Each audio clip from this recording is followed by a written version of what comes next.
All right. What's going on? It's your boy, Fallen Sanctum here. We got 5 minutes until day 4 of the Swiss stage begins. We got FlyQuest, Team Secret Wales. We got Genji T1. Fuck yeah. We got Hanwha, we had G2 BLG. And finally, we're ending with Hanwha Life and 100 Feet. So I'll be tuning in many times during the broadcast, giving comments, giving analysis, giving things that I like and I don't like, so you know how it is. But enjoy it, the fully uncensored broadcast. No muting, no pauses, no this, no that. Bismillah. I'll see you guys on the flip side. From them in the LCP. Which I think is so important when you look at them kind of being the front runner, especially for Vietnamese League of Legends, right? Everyone is so used to names like GAMP. So when we see a new org step onto the world stage, you want to see some of those hallmarks, that aggressive play, but you want to see that development as well, which has been showcased really well. And now for the LCP as a whole, the region really feels like it is ramping up. Absolutely it does, and I think because of CFO, we have to acknowledge in the global power rankings, they've been taking names. Like moving up to position 5, the region on the right-hand side of your screen, moving up to 3rd place, given their international performances.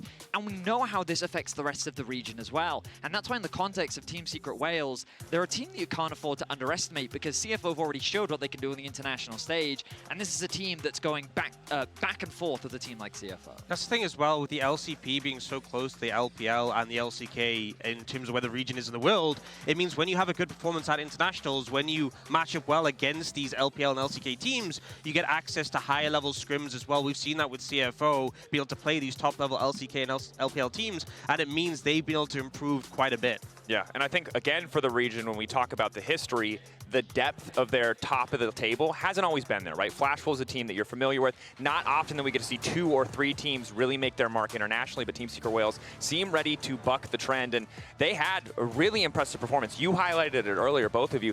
The play versus Vivo Kid Stars was phenomenal. And even their early game against KT, I was rewatching the matchup this morning, their aggression is just, I mean, it's surprising. Because, as you highlighted, when they come to these international tournaments, so many young players can't always translate how they play domestically onto an international stage. They see those nameplates, they see these historic figures, and they get worried. But these players don't care. They show up on the Rift, they do exactly what they're supposed to do, and so much of that is driven by that man in the jungle. Histo, a player that I'm personally so excited, right? He is the new youngest player. It was Hongq at MSI, the new youngest player on the stage. And going up against Inspired, this is going to be a crucial matchup we have to look at. But again, the youth, the confidence on this stage.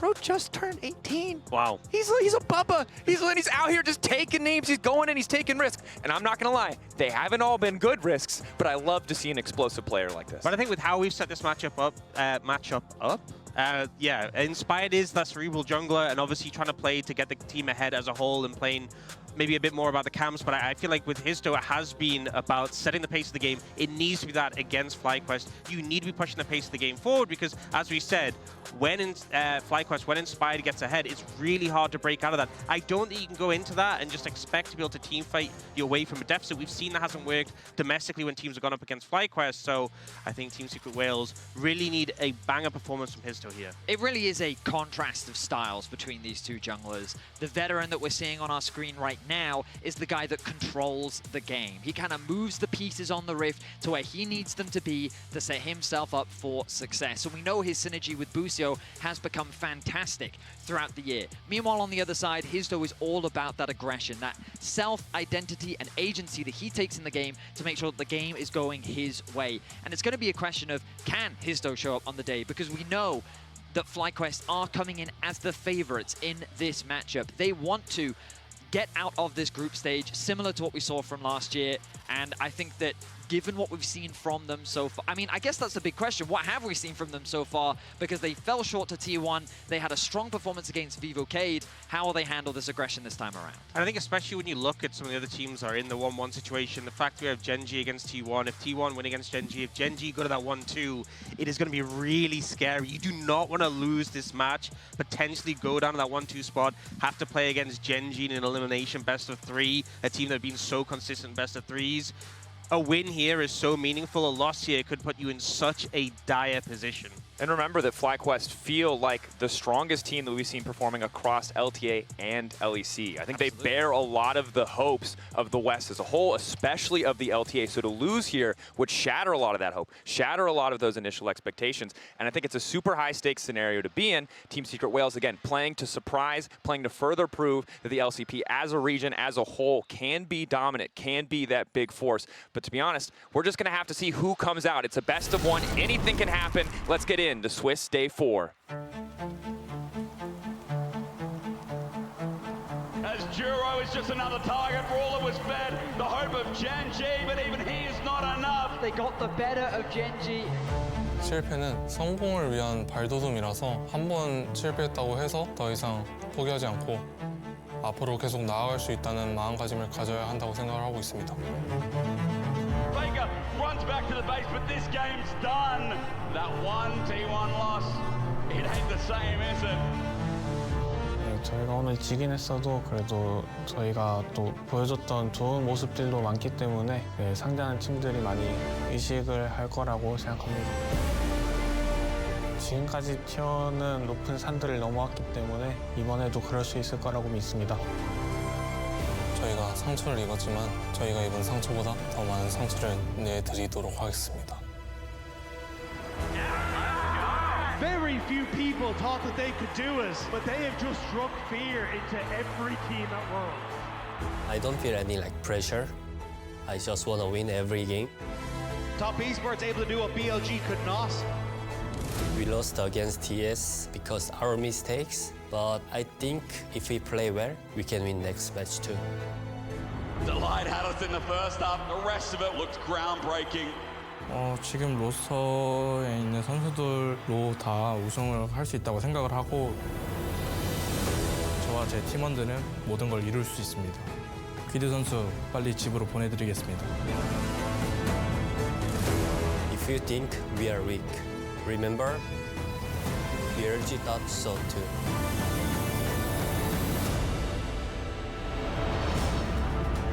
我觉得今年其实3支 LPL 队伍都非常强吧。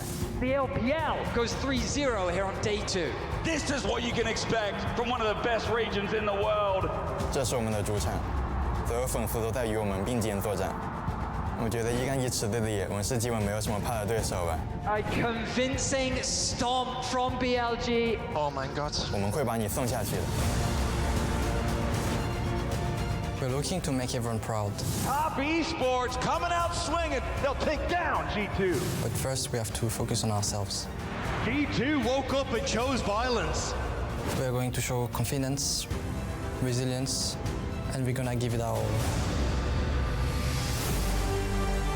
In best of ones, you have to be more clean. FlyQuest back to business as usual and finally find that 1-1. The stakes are high. A singular mistake can cost you the whole tournament.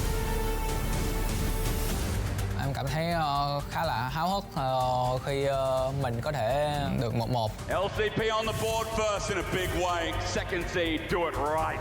Mình sẽ cố gắng về và tập luyện tập trung hơn để có thể làm nên kỳ tích. Dù đối thủ có là ai sắp tới thì mình cũng tự tin chiến thắng họ 100%. To our next opponent, believe me, this is only the start.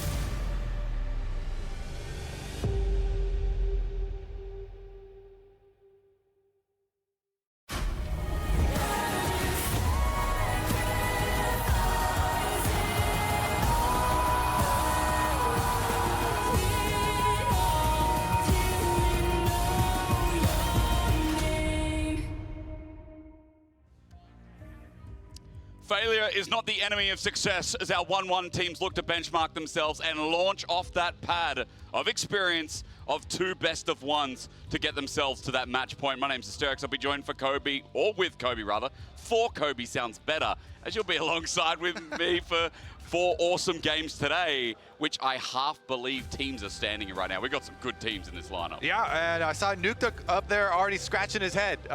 Coach of FlyQuest trying to figure out what to do in the pick bans here. Is that good or bad? Honestly, I think it's good. Okay. So both, it's interesting because we always talk about Busio Bard, but Taki plays Bard a lot as well. So we assume that is going to be pretty contested in this one. Last time around, you know, FlyQuest led the Bard through versus T1, gave it to Keria. They bit the bullet on that one. Mid lane, though, is definitely a big focus. One thing with Dire is he's not that great at, like, Taliyah and Azir. So sometimes you have to worry about that, but we'll see this time because Orianna and Ryze have been some of the, basically the two most premier blind pick mid laners, and so taking those two out early. Wukong still up though, and to me, with the fall of favor of Jarvan, even though I still think the champ is fine, really liking early Wukongs. Even early Trundles have had a lot of success for jungle. And I mean, other AD carries as well to mention for first pick, as Taliyah does go as well. If we're going for what could be blue side one, we have seen Caitlyn here and there. We've seen Sion as well. We know it's FlyQuest, and I know Masu feels like such a great Kai'Sa, but so is Eddie. So maybe there is some priority in taking away comfort for a single BO. Well, I got some lore for you because Bwipo always hovers Kai'Sa, and I know that too as well. Yeah, it's tricky. It's more of a shout out, but it does mean that the first pick is more highly anticipated here. Although dive comps are very successful. Yeah, there's the Wukong I was talking about. Really feel like that is just king of the jungle at the moment, just because your team fighting is so good. And Wukong as well fits into the way that FlyQuest like to play the game.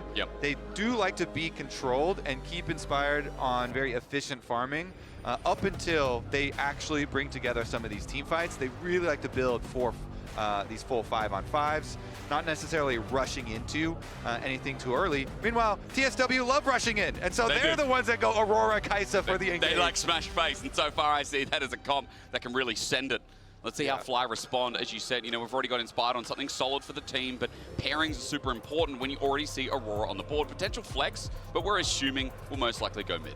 Yeah, you know you're facing just dive comp here, so preparing for that. This is, thankfully for FlyQuest, something they are used to playing. You know, they're used to playing 100 Thieves in the LCS, which is a very aggressive team that likes to fight a lot as well, and does show a lot of this style. So FlyQuest responses here, you know, get their brick wall of a front line, the Sion super early for Bwipo, and the Wukong already in place for Inspired. So I think they're feeling quite good.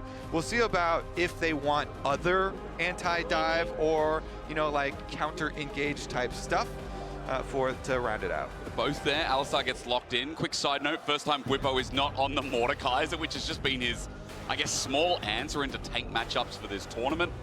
But it is nice to see him on a completely different role instead of that AP Juggernaut top. As we digress and see if TSW going to match this Alistar, because normally it'd be the Rel with the Kai'Sa.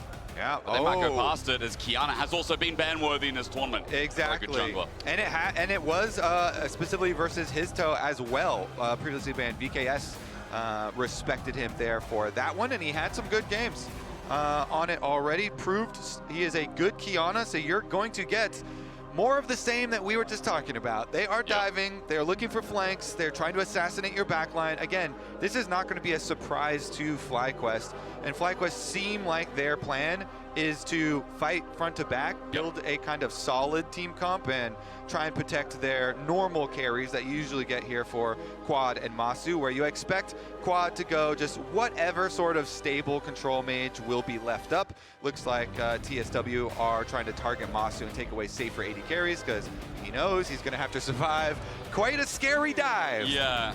And how does he thrive there? I mean, other AD carries, Kobe will start throwing out things like Ezreal, maybe, if there is enough damage, pending on what hero ends up playing here in the top lane. Rumble also being taken out and giving Bwipo a safer lane. I think very important when we've seen that, like, not many things deal with Sion. He has a stable enough laning phase. One of the best tank laners at the moment as well. And it's so easy to just ban away one or two champs like the Rumble, like even, you know, we've seen things like Galio neutralizing top laners that can go into it. Yeah, Aatrox is another That's much better good example. option up there. Yeah, okay, so Victor, one of the other control mages we were talking about, Quad had a really good Victor game that was pretty smooth scaling for him and ended up being the biggest damage dealer of the entire match. So not too big of a surprise there, but let's see if there's anything else that FlyQuest here do want to target. Maybe any supports from Taki here, since they do have the Alistar already. A little bit of protection. Yep, there you go, the Poppy support banned out. I think that's wise considering the Alistar and the Wukong that they already have. Do you just pull out the Nautilus here, match into support, and then leave that Aurora still technically as a flex? I mean, coming from EU, we have seen it top plenty of times into tank matchups because it'd be quite annoying to lane. It's only when the lane swap comes through that it has been considered quite useless. As we get our answer now. Oh my lord, Is he gonna do it versus Whippo? Against Whippo as well. The audacity of Hero, I respect. Honestly, I respect it too. Use the Mordekaiser versus a Whippo who's been spamming it here and is very good into the Scion. Can pull multiple resources over to that side lane if the Mordekaiser does get ahead. And if you're left isolated, should get ahead. And then should be able to pull extra resources. So I do like this from TSW. Then their kind of 4-1 split push has so much potential because the 4 with Aurora and Qiyana already would have plenty of engage, plenty of threat themselves. And so could become problematic for FlyQuest. But FlyQuest, as we said, want to build very standard front to back. So they do pick up the Azir in the end. And a little bit of safety for Masu through range here. The Jhin has plenty of follow-up, but the Corki has its own dash. So does give a few more options from getting away from an Aurora Qiyana, even though that's very difficult. One thing is a side note that we've gone past is he gets locked in, usually perma-banned in the tournament so far. It's been picked up one other game, and the fact again that we're just seeing it fly through to the end of stage towards quad with the Corki you just mentioned solidifies that front to back you were setting up before for FlyQuest. What an easy draft to operate. Yeah, one of the big reasons for Azir kind of dropping priority is the recent changes, you know, kind of nerfing the early game. So we'll see about the scaling for FlyQuest.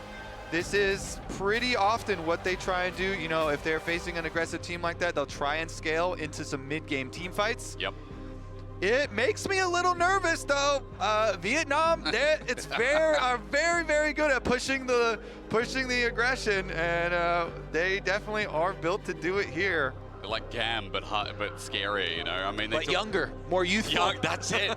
It's the age that has to do with it, isn't it? There was so much story about Histo and Dyer coming in, and in their rookie year being these mechanical geniuses that have, you know, kind of taken the world by storm as well. Now, they've only played 2 best of 1s, but for Team Secret Wales, they're on champions that can carry here. There is a lot of energy coming out of the dive. We talked about a lot of snowballing that could happen in this comp. And that's what you want to see when their style has been, look, we send it, we skill check. We're not a heavy macro team, and I think a lot of people would say that and see that. Yeah. But they're a team that can skill check you any day. Yeah. I am a little nervous for FlyQuest. Again, they're very accustomed to doing this, but if you just scale and do nothing, and then you lose and lose and lose and lose stuff on the map, then it's very embarrassing. But if you scale, and then you win the mid-game team fights, then it's not embarrassing. Then it's great. Then it looks great. So we don't want FlyQuest to be embarrassed, do we? People will be ready to say, "Oh wow, you just you know, didn't do anything and then lost," but. I love you covering all angles, making sure we're going into this one with everything covered. Welcome back to Worlds. It has been a privilege and a pleasure so far. I mean, it is delivered. Our 1-1 teams look great for the runner today. So, they're definitely expecting a lane swap here, as the Scion Mordekaiser matchup is annoying, and the ward in the side brush is already there, our expected lane swap detecting ward, but Whippo kind of shows to give false info, and he's going to stay up there. Interesting. So Whippo is going to recall a little bit later. I assume he's recalling. Okay, good. Yeah, he's recalling. Masu's headed over through jungle. See if they actually complete it. Yeah. Top side defensive here from TSW, just a side note as well.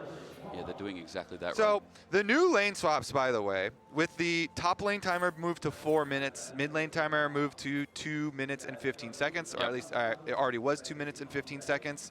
We do get supports laning with bottom for, you know, the first 2 minutes basically. Yep. And then 2:15, they can go mid lane, and then they mess with the mid laners for a while. And then they still roam around through river. They can mess with junglers, then they go back and mess with mid laners for a while. And then at 4 minutes, then they can finally go up to the top lane. Okay, let's pop away. I do feel like, again, like, yeah, we have seen, what is it, maybe 70, 80% of games with this happening, especially on blue side as well. And I believe Alistar only yesterday or the day before. Throw him up towards mid as well. Quick side note as well. We talked about it heavily. Seeing Inspired on Wukong might give a lot of faith to NA fans. I think Histo we already mentioned as well, when this guy is such an aggressive jungler.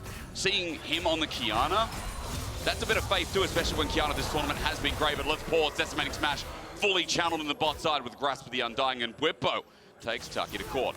Yeah, a couple of bruisers there with some decent chunk damage onto the Rakan. Getting vision control here through the brush too.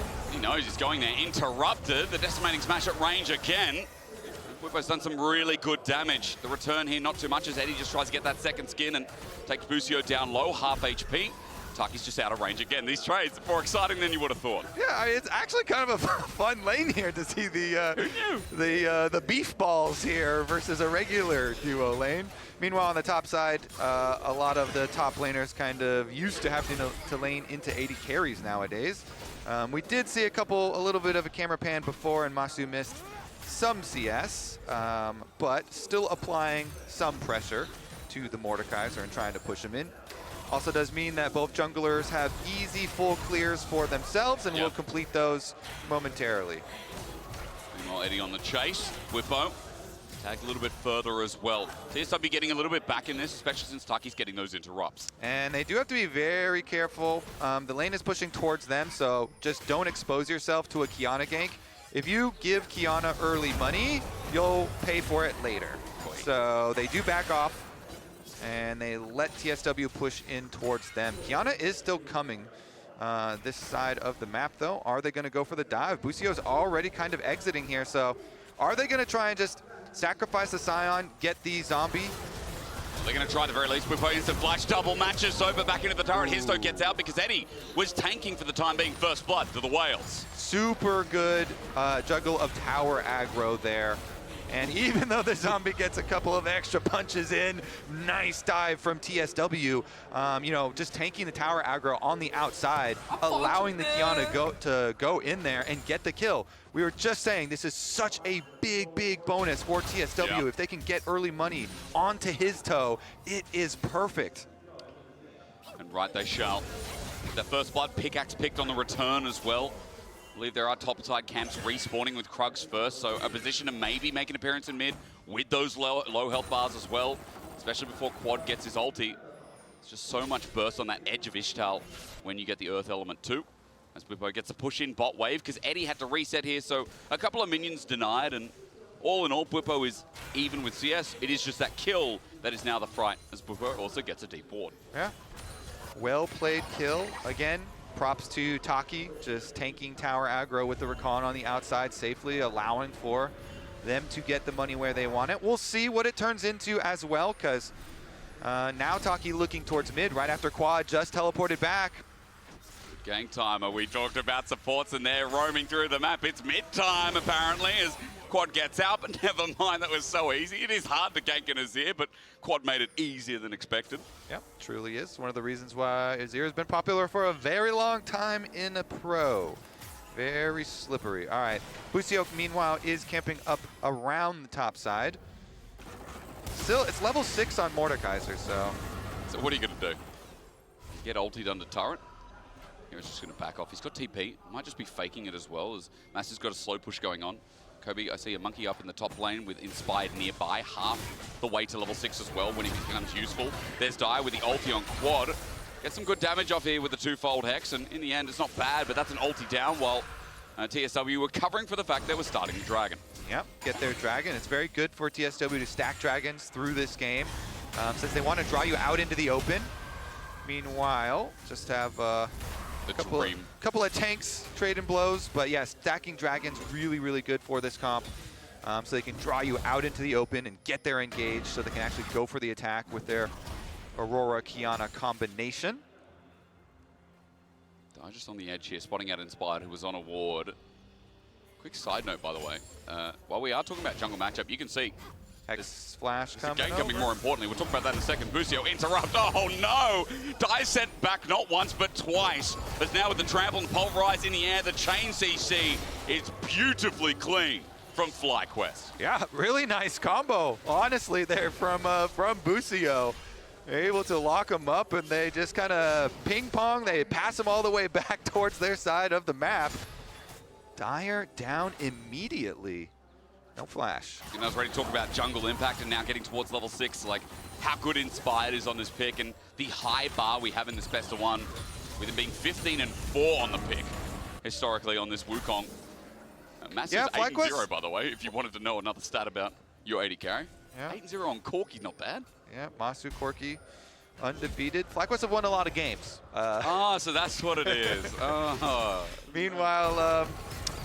Meanwhile, the bottom side, okay, Inspired is going for the recall here. Okay, so not going to go try and contest anything on the opposite side. Yep. And we'll just get the re-clears there for junglers.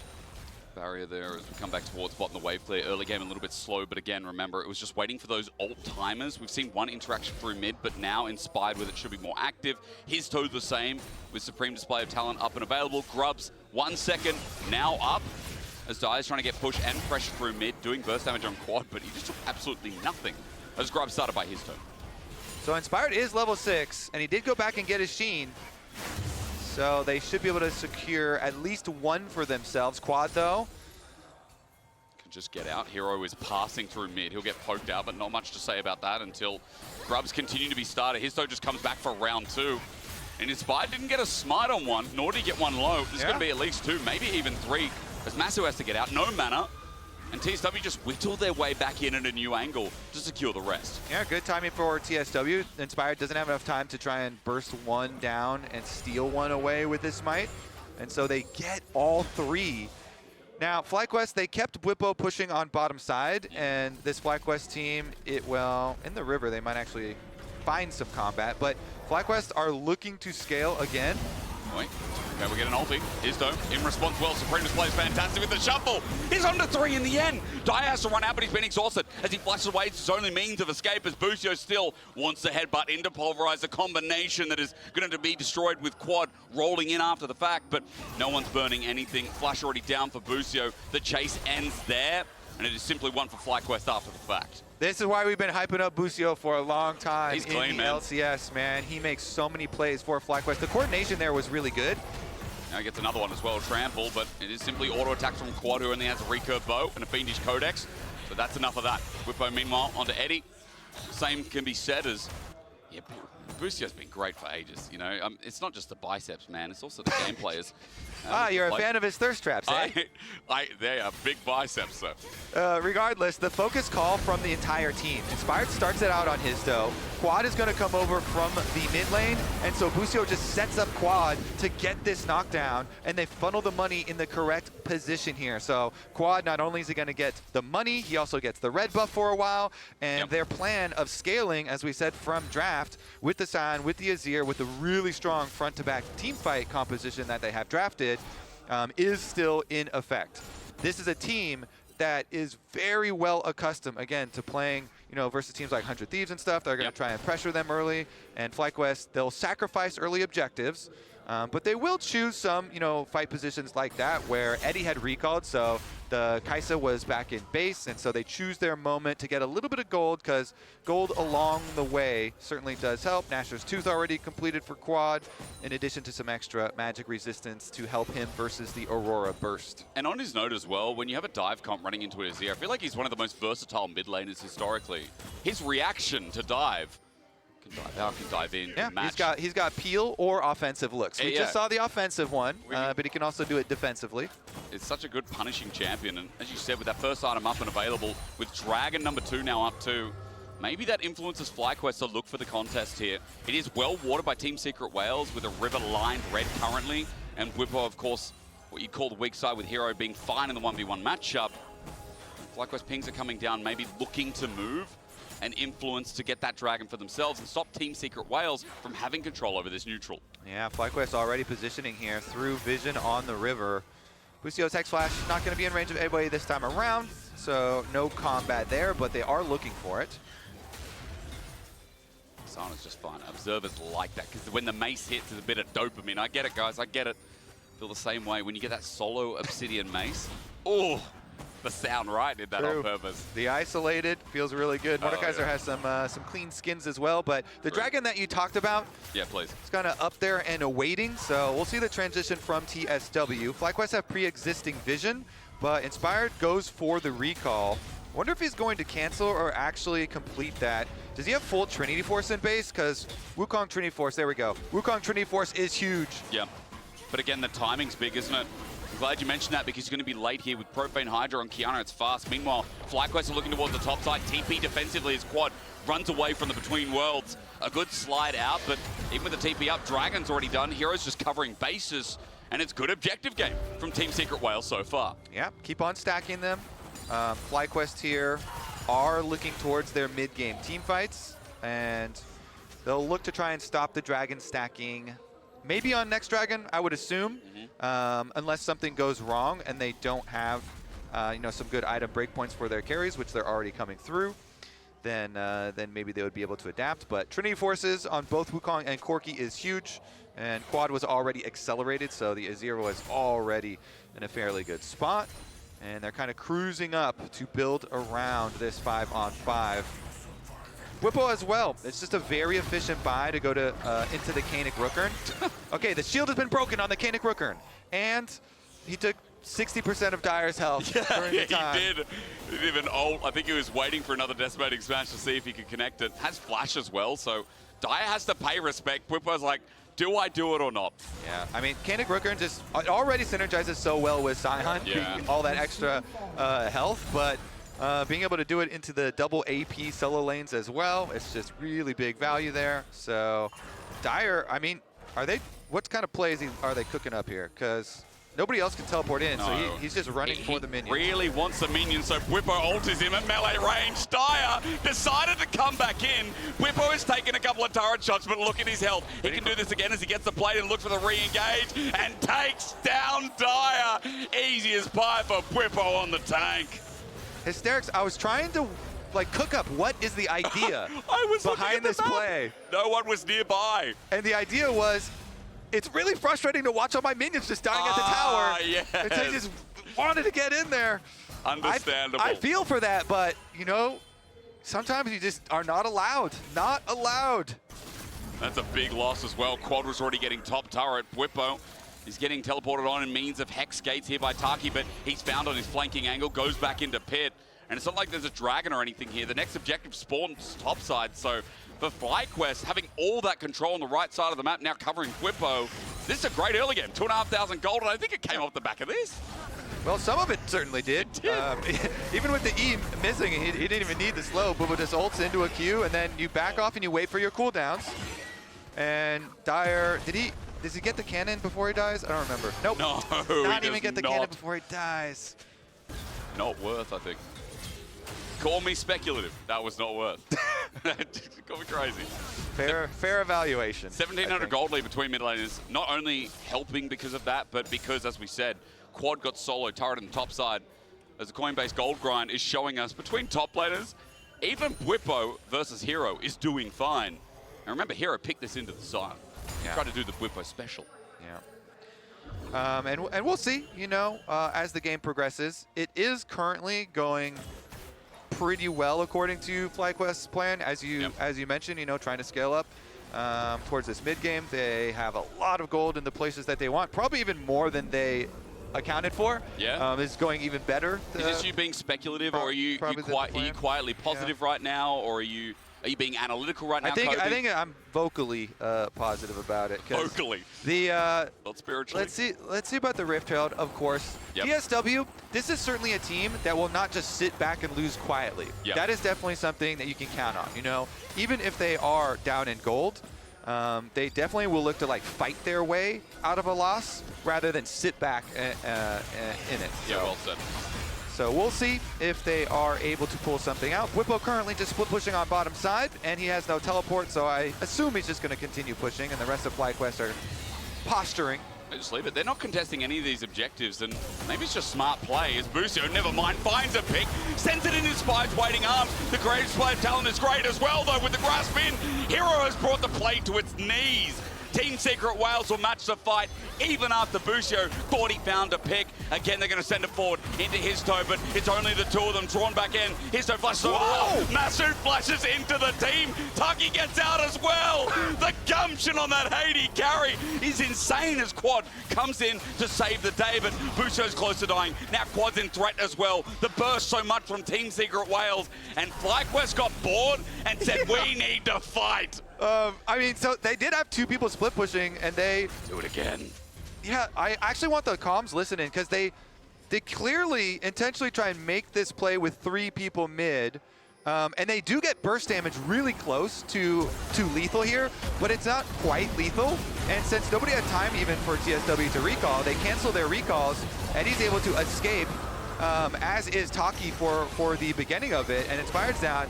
And the two split pushers for FlyQuest, you know, continue to do so. Masu flashes over to try and clean up these kills. He does get one, but as far as your evaluations, Hysterics, I would say that was not worth, because, you know, he invests his quirky flash to I respect it. It might not be worth, but I respect it. Yeah.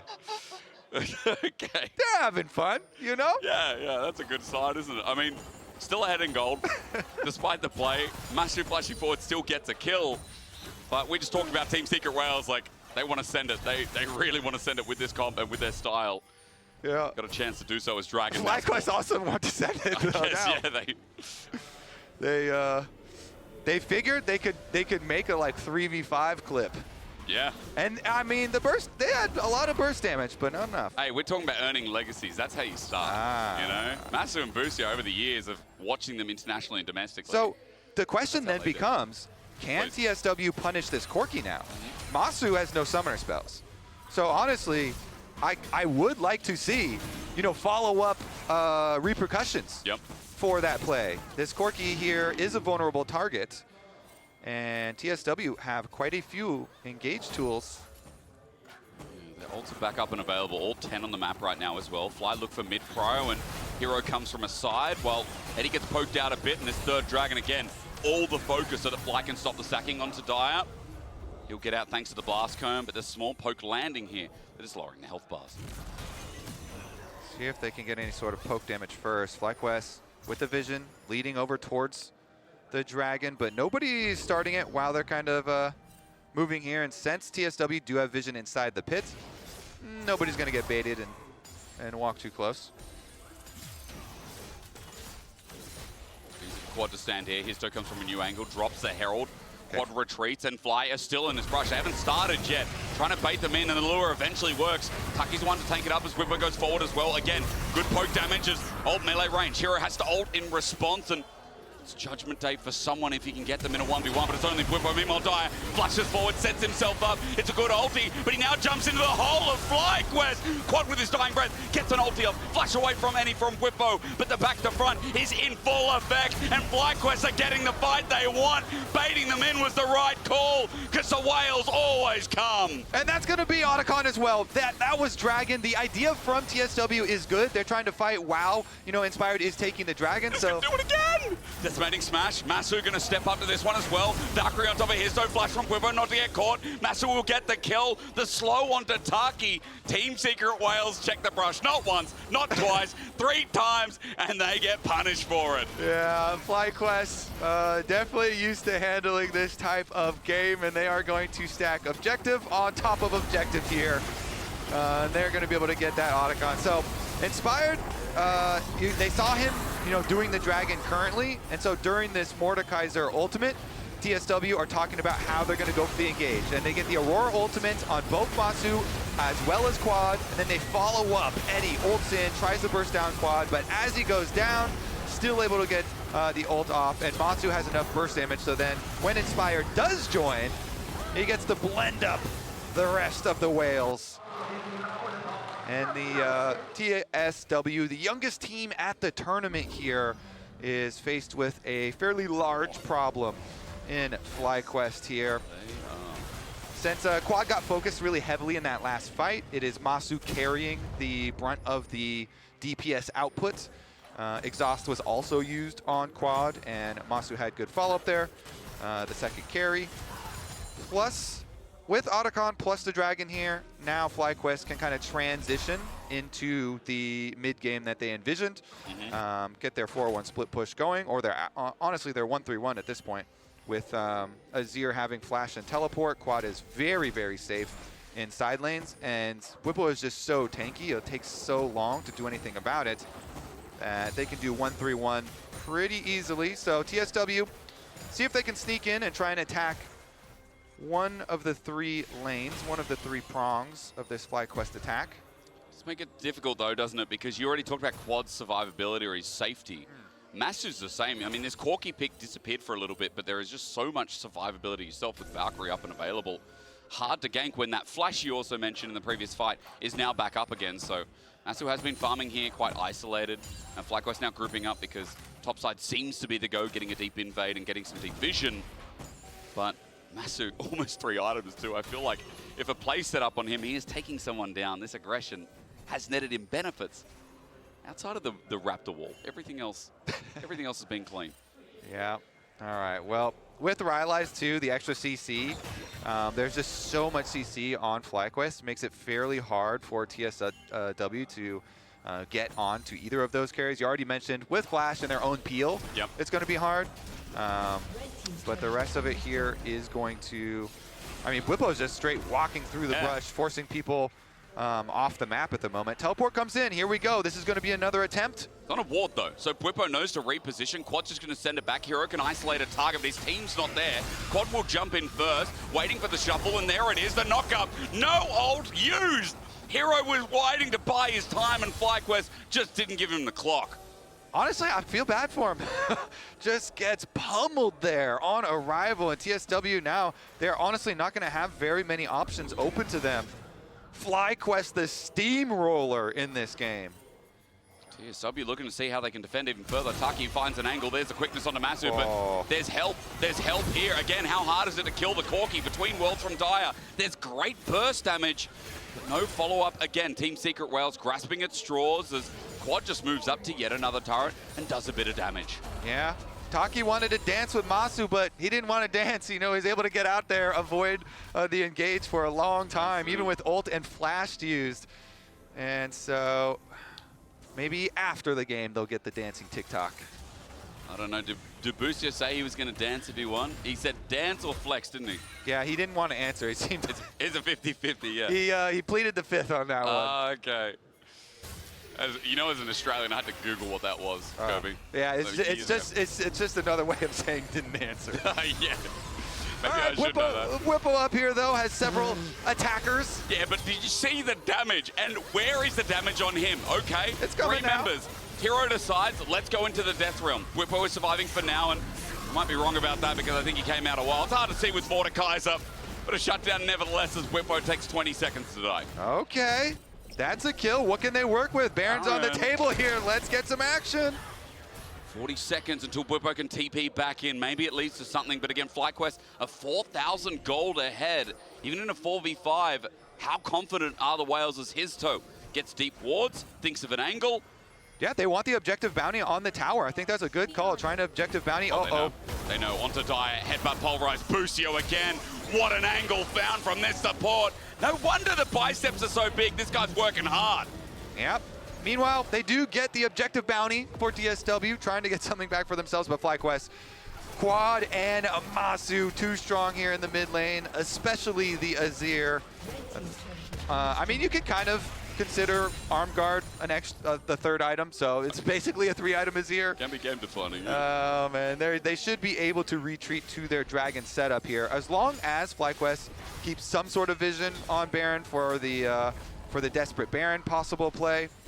Then the Dragon should be pretty easy pickings. Masu and Inspire taking care of that one as we speak. Just denying again that third Dragon that long ago Team Secret Whales were setting up for. Seem like it's going to be a possibility anytime soon. Double for Fly. And back towards the top lane, which Bwipo has really been safeguarding up here. Making sure Team Secret Whales, again, don't get any more vision control than outside of that one ward right now in front. Bwipo stops Taki in the base, and FlyQuest, as you said, moving to 3 items. The zone is just complete. Now, simply we saw the Seekers, now it's fully upgraded. Collect a third here for Masu as well. And Bwipo, I am worried about him dying when there's less than 3 members. As Supreme Display, okay, Histo wants a way out, has to flash. Inspired uses a Cyclone, but the flash down is a big tool. Certainly is. I mean, pretty much all of the members, even the Mordekaiser, look squishy. So every member on TSW needs, like, they need their mobility, right? Yeah, so yeah, yeah. every flash really is critical, especially for Qiyana, because you want those super quick engage plays to try and make something happen. But with Zhonya's on quad, which we already talked about, the arm guard, and you know, Masu having barrier plus all the escape tools, it's just, honestly, looks so hard for TSW to execute this this team versus FlyQuest. We'll see though.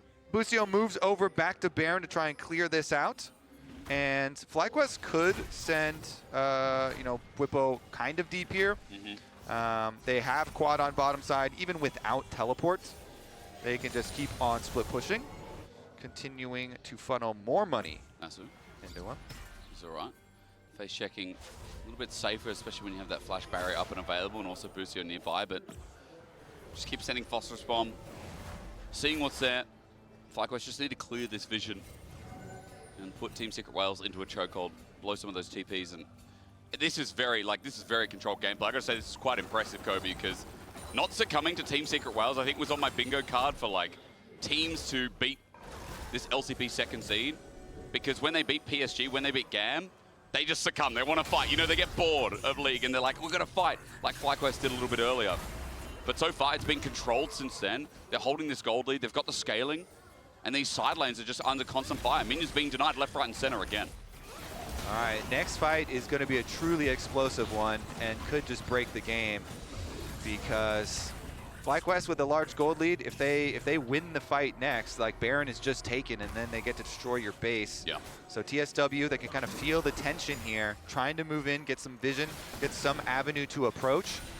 Bwipo on the Scion just has to be the front line. The brick wall here marking the entryway from TSW. Masu and Busio are ready. It's a good engage, and it's a bait. They pull off of the Baron as well. Tuck in half HP. Bwipo with the engage. Sets up in the choke. Dire is the only one here for TSW. A sent away again. The Supreme Display ain't that much as Taki finds himself the quickness. He wants to dance, but Fly just don't want her as Eddie. He managed to kite this one back, and it's the best fight so far as Hero. Meanwhile, outside the Baron pit, almost kills Inspired, but coming out of the realm, there's Masu waiting as he flashes over as well. Bwipo will finish the job. It's a triple for Masu, but he's Penta a bit out of reach as Eddie tries to find him in the backline. Stepping up, Masu gets a Quadra, and Dire, the Penta, has run away as FlyQuest style in a breach of a fight. Yeah, I got a little worried when Quad kind of face planted Azir right into the middle and got hit with the Qiyana ultimate, but on the kite out, FlyQuest, they get the return kills and they still get the Baron. Hysterics. Man, I tell you what, this tank unkillable, so annoying to deal with, as FlyQuest just send it in.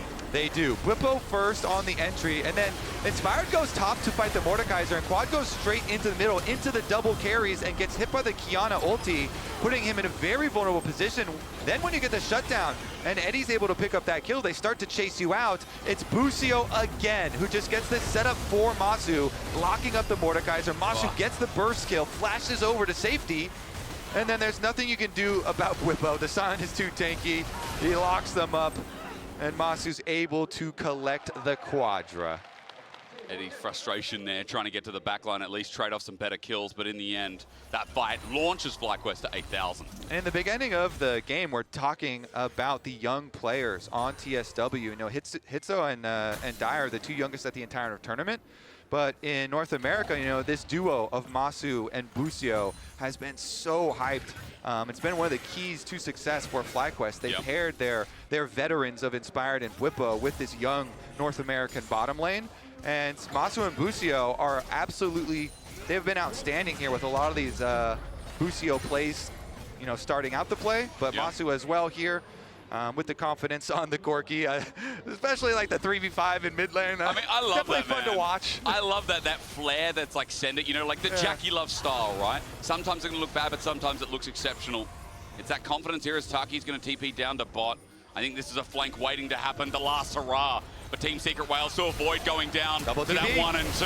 It's a great ulti from Histu. It's a Claw of Destruction that sets down Mastu. It's a pick. It's great, but FlyQuest, they've still got Quad alive. And his hero's going to come out of that death realm with Busio running for his life. There's a turret there now standing. New heaven here for FlyQuest to sit under it in the sun and land on another kill. And FlyQuest will collect the rest of the game. They take down 4 of the 5 whales, and they're coming for the Nexus next. For FlyQuest, it would be a big win, and it will certainly be for the NA faithful. You're looking at this team, and big expectations are met here today.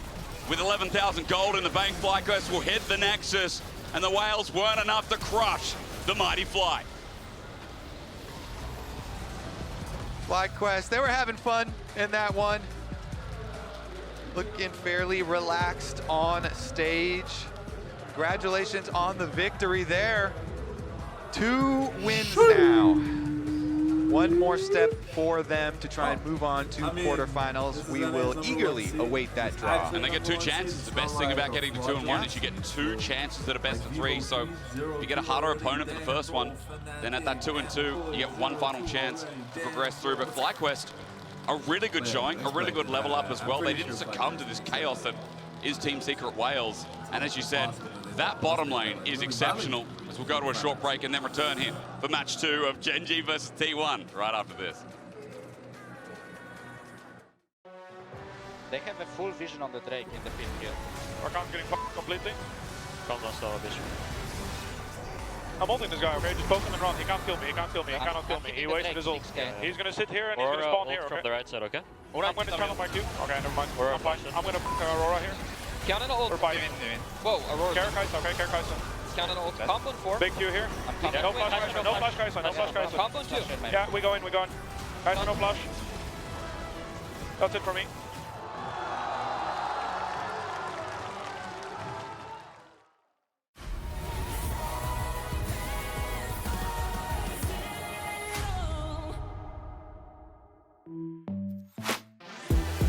Chào mọi người, em là Eddie đến từ team Secret Wales.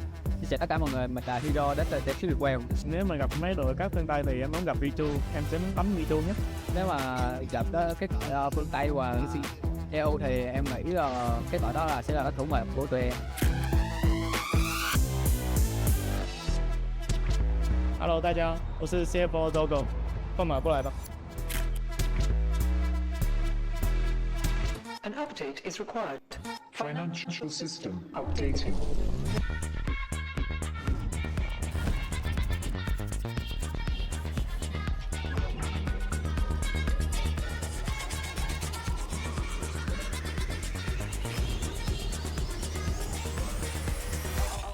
System updated. We will dance together. The future of money is here. Feels good.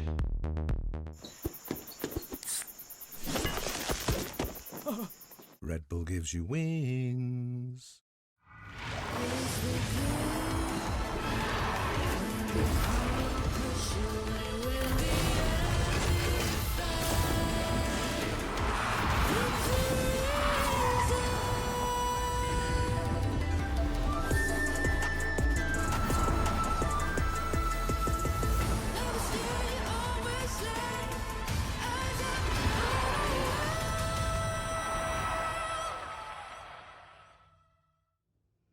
So slow. I told you I was done with basic browsers.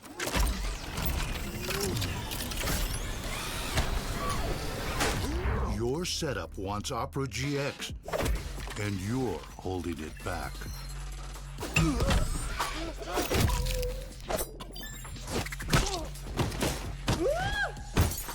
Upgrade to the gaming browser. Download Opera GX.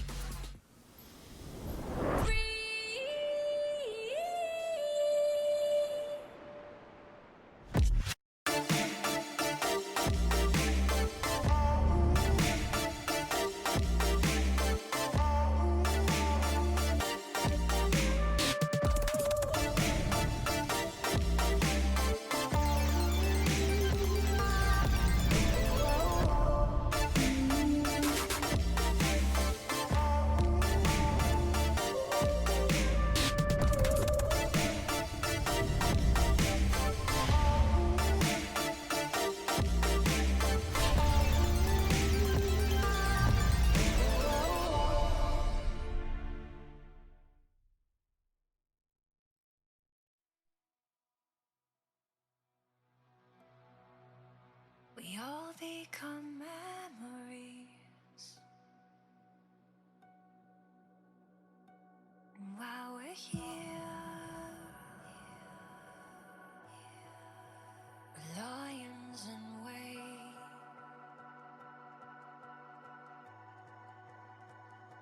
I wait for you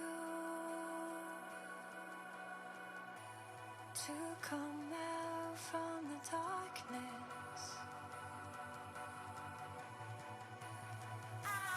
Give to you,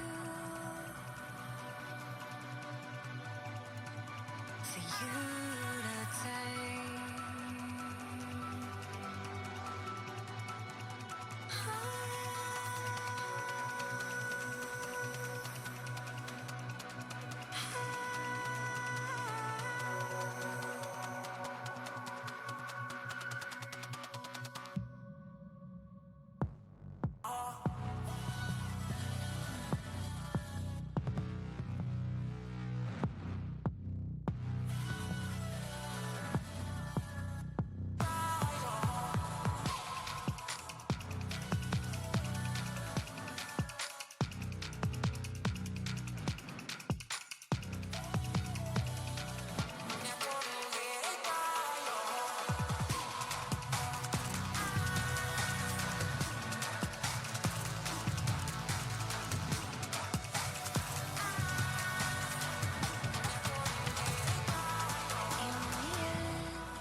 We all count our victories,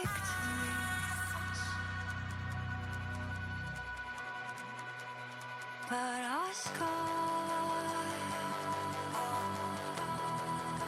show we survive. Wait for you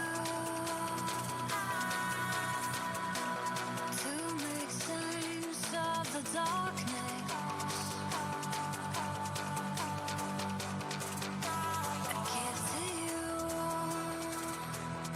Only you, the hands of the bride.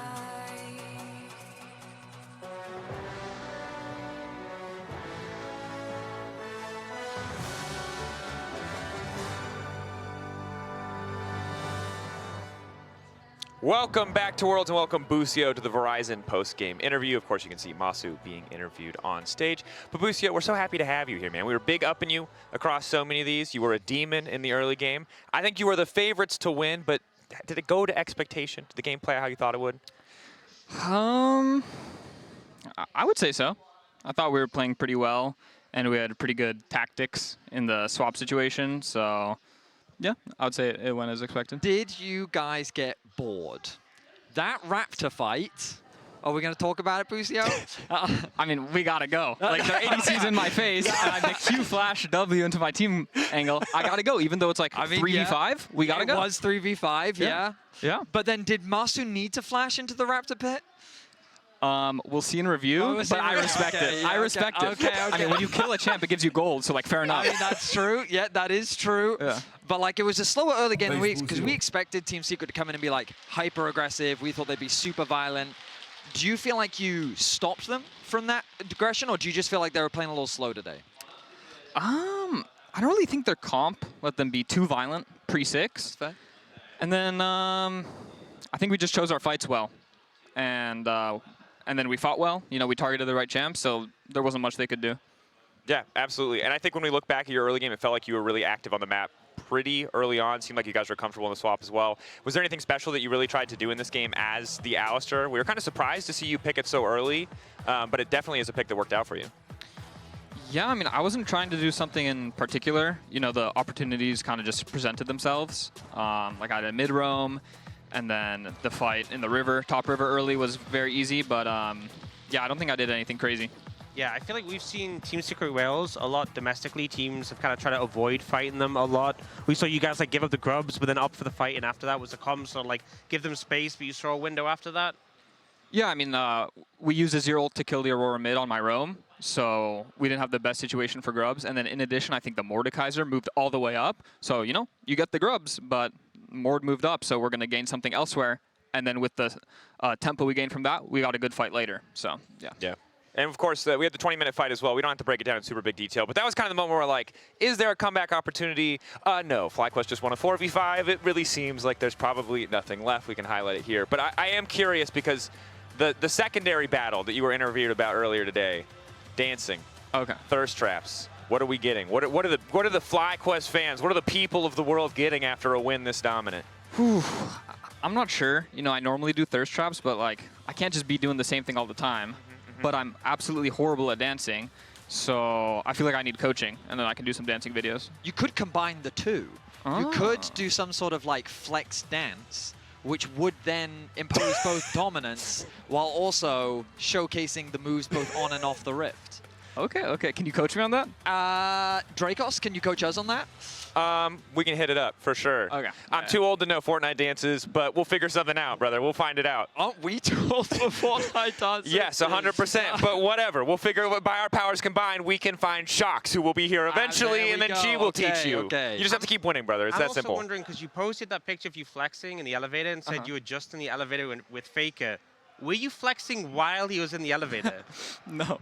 Okay, because we were wondering, you know, you trying to have an aura off against the GOAT? Sometimes you got to be willing to intimidate. Now, I do want to talk about T1 and Gen G as our next matchup, so we're going to go through this with you here and now. You guys obviously had the pleasure or displeasure of playing against T1. And I first want to talk about a little bit about Owner. The read, Vetty, that you had was kind of, T1 really does feel like they live or die by Owner. What's your opinion on that take, having played against them? He's definitely making a lot of space, but I think T1's just 5 elite players. They all have that playmaker in them, I would say. And in our match, I just think we weren't very warm, so it was quite one-sided. But I bet if we have a rematch against them, it'll go much better. Oh, that's interesting, because the thing for me is that Owner, especially when we think about the year for T1, has been so instrumental in both when they've been struggling. You were talking a lot about how in their regular season, even in their bad games, he was the guy that was saving them. Yeah. And then it just feels like that he's that driving force, as you're saying. So I'm curious as to, does it feel like the pressure is different when you're playing against that Owner carrier combo? Yeah, I mean, for sure. They're like some of the best players in the world.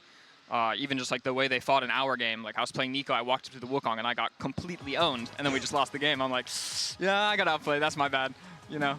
Look, it happens to the best of us. I do want to talk to you a bit about the support matchup. Ox, you found this out as well. Of course, we saw Esports World Cup. You guys were able to play against Gen G. You've now played against Keria. What's your impression about these two players, the kind of the things that make them unique? Is there any player that you like more in terms of what they're bringing to the table or like how they play more? What were the two players? Keria and Duro. Oh, okay. Support matchup. Yeah, I would say Keria's more of a playmaker and he gets a little bit more creative. But then sometimes the downside to that is like his play doesn't work out. While Duro generally does the standard thing and doesn't make mistakes and plays very well, but he's a bit less of a space maker, playmaker, but they're both equally clean mechanically. Like laning against them, they have top tier mechanics on range supports, melee supports.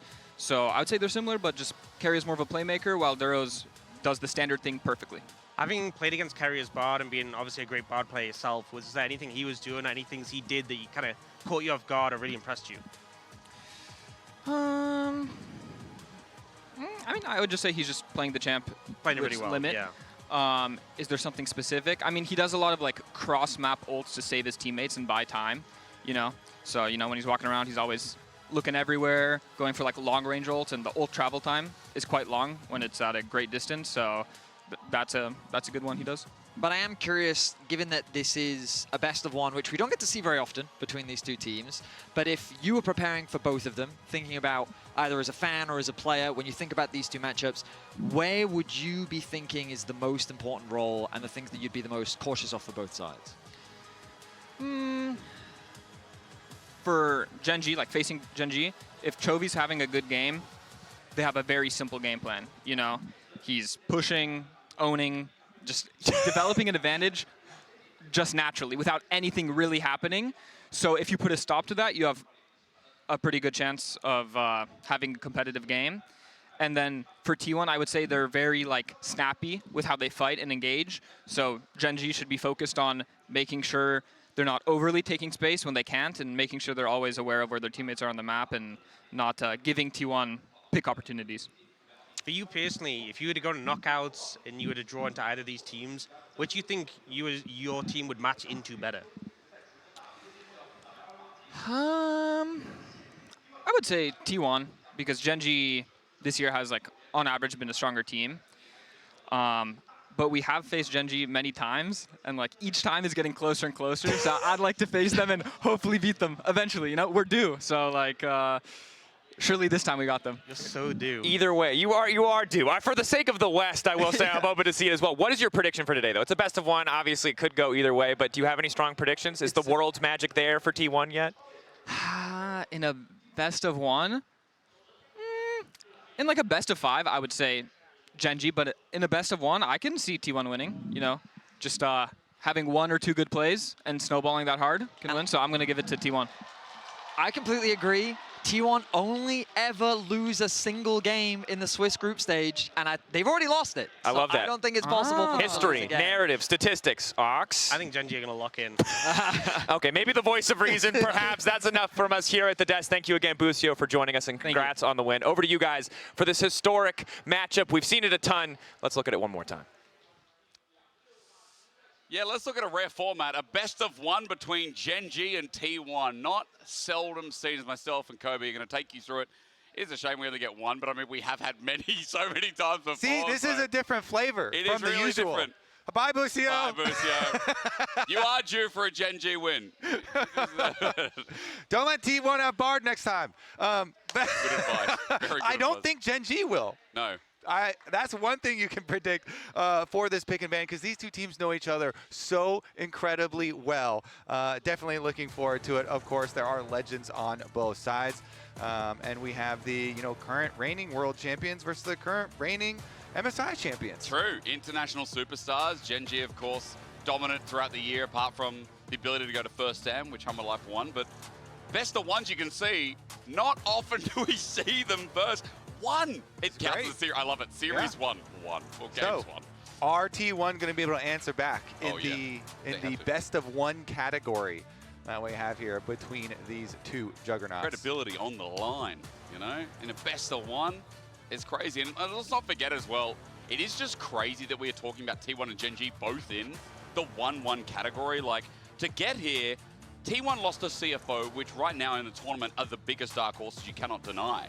They, of course, beat FlyQuest, but for Gen.G, they lost to AL, who recently also advanced out of the stage, and beating PSG, yeah, that's decisive, but now it's the biggest question of, like, who's going to move to 2-1 between these two, who have a historic matchup between them, and who right now are the most exciting, most entertaining, one of the most historic, again, matchups in the LCK. Yeah, and T1, so much success at Worlds. Gen.G, they found their success at MSI, but they really have been chasing, Faker, especially Chovy here, looking for that World Championship. So this, of course, is very early on, just a single best of 1 still in the Swiss stage. So not going to have the end effect that they're looking for quite yet, but is a very tantalizing appetizer towards what very well could be two teams that could end up in finals. I mean, could be, right? Of course, they're going to climb their way out, because the loser of this is going to be in elimination point. And just imagine you're a 1-2 team, right? You're trying to find your way out, not be 1-3, not get eliminated from Worlds, and you have to fight either Gen.G or T1 in a best of 3. Yeah. That is very scary. Like, that sucks for whoever that is. And again, after watching Team Secret Wales, they're going to be like, oh, I hope it's not me. I hope that it's just a restart and they don't have to do a whole new computer. We got a PC issue, do we? Yeah. Well, Kobe. Slight delay. Yeah, maybe it gives you time to tell me what you're kind of excited for in picks, because I was looking through things like the Ambessa priority, the Caitlyn prio. Is there anything that stands out to you that you're like, oh, this is going to be the pick of this best of 1? I mean, we're probably looking at something like Ryze or something, early pick for Blue Side. That's been super popular. Yep. Very good for both. It just works in a lot of team comps. Maybe we get one of the Gen.G like special team comps. Those are always fun, where they have just like a bunch of bruisers and one carry, and then they still just make it work. Yeah. Because Ruler, if you're gonna have one person on a damage carry, Ruler's a pretty dang good carry to stick on that on that champion. Meanwhile, maybe I just hope for one of these explosive T1 comps. that they use, where they just go full attack mode, something where we get Owner to really shine through again. But we'll see. You know, best of ones, the drafting is so much different because you're not even thinking about, oh, this pick is going to block out the champion for the rest of the series. So you can, you can just go straight up down the tier list. So it gives a nice kind of different little insight into the team's focus. If you are just joining us, we are just waiting for a tech issue on stage. We're going to be working that out shortly. Any updates, I will be in your ear personally, telling you what's up. But for now, coaches are starting to talk. I see. Oh yeah? I know. I was just going to say, I see Kim telling me a little bit about draft. How good is your Korean? I know it's going to be not good. Not great? I realize I'm like, oh, I try and read lips, but I don't speak Korean. That's probably the next problem, and I can't read lips very well. I know 물 주세요. Oh, what's that mean? I probably butchered it, but I'm pretty sure that just means can I have some water? Because I use that at restaurants. The important stuff. 무 is water. I know 안녕하세요. Yeah, that's good. That's hello. And I know 사랑해, which is apparently I love you, or love, a formal way of saying love. The important stuff, you know? True. Water and love, so we can survive. That's right. That's all you need to survive. That's all you need in life. I used to say. And a little bit of food. Well, I used to say in the restaurant that would get me the food. You know? True. They'd be very happy that I was like, because I didn't know how to say thank you. And no, I do know how to say thank you. I didn't know how to say food. So I said love instead, and love equals food. You're very wise, Kobe. I understand now why. I like how your story turned into me being wise. No, yes, but true. You're right. That's why I always get the food. You're correct though. Yeah. I see. See, guys, I am correct. That's crazy. I think calling someone wise is like a really nice way of calling them old. No, it's not. But you're not that much older than me, aren't you? Can I ask how old you are on broadcast? Will you tell me may not. No, okay. I'll just tell you I'm 30, and we can leave it at that. Nice. Okay, I think you're around my age, or younger. Oh, we're the same. Yeah, there we go. That's fine. That's fine. Almost as many years as T1 has been playing Gen G. 30 years. I think that we have gotten possibly past the tech issue. So we get to jump into the next chapter of T1 versus Gen G. You know, this is only the second best of one that they have played in the long history of competition between these two teams, which does lend an extra little bit of excitement. It does. And so we will jump into the picks and bans, and you know, you're talking about the picks and bans, and our first prophecy, as FlyQuest just finished competing, is that Gen G will ban the Bard versus Keria. That is probably all that we know for sure. But a lot of teams did ban even more champs against Keria.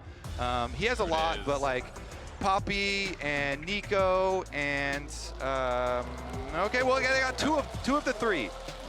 They got the Bard and the Nico. Poppy's still available, has been a favorite for him. They banned the Kiana instead, which the LPL teams have shown us is dangerous. Yeah, it's not too bad. It's like one of the best junglers of the tournament. Yeah, even the pick ban's getting excited for Gen G T1. Now, we did see a Bard and a Nico banned away as we look to fix that. And on the other side, it was Galio, Yunara, and Azir. So Azir is taken away again here in this best of one, which leaves what that Ryze you were talking about could be a potential B1. Yeah, Ryze and Orianna both up. Ryze and Orianna. The other, okay, they don't have to go further down the tier list. Just the Orianna early. Okay, so let me say though, Faker had a pretty good Akali already at the tournament, and that was fun to watch.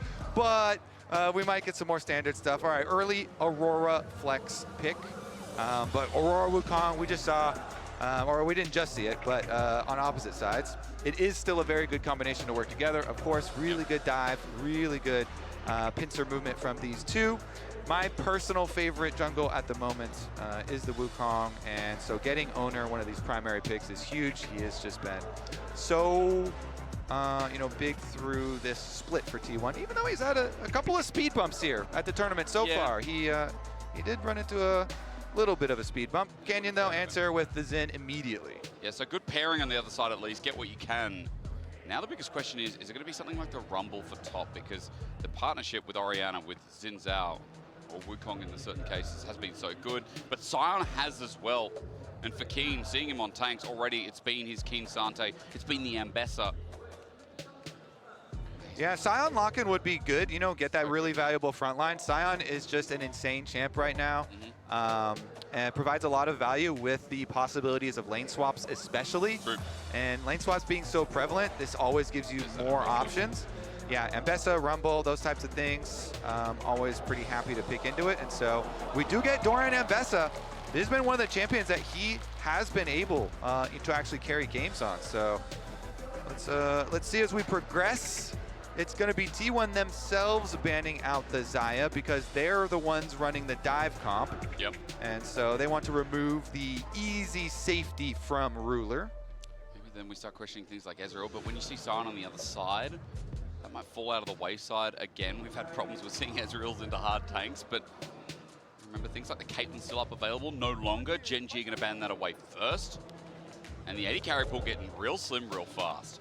Yeah, Guma definitely renowned. Caitlyn, he also pulled out the Ashe. They got the Ashe buffs on the patch and is pretty good if an opponent tries to lane swap on you. Ashe also, the kiting, very, very effective. So let's see here. Gen.G gonna whittle a little bit further down on that pool as well. Ruler's Lucian taken out for the mid game. Are we gonna start talking about Corki again? Because I'm thinking about mobile AD carries for Guma. Away from things like Xin, from Orianna, from this lockdown front to back that's building. Yeah, and they are looking with a dive comp, so things that will help a dive comp. Yeah. Yeah, Sivir or Kai'Sa type stuff, but Guma is just not a Kai'Sa player, so you don't have to worry about that versus him. Don't have to drop any resources there, and so they ban the Sivir instead.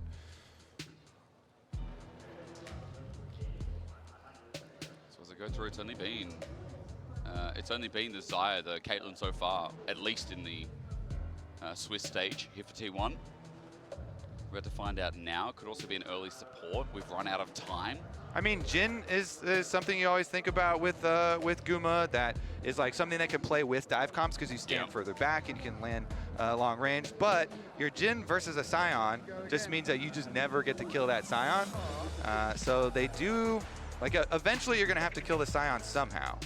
And so they kind of got to cover those bases there. I believe at least this computer just, the lobby just crashed. Oh no.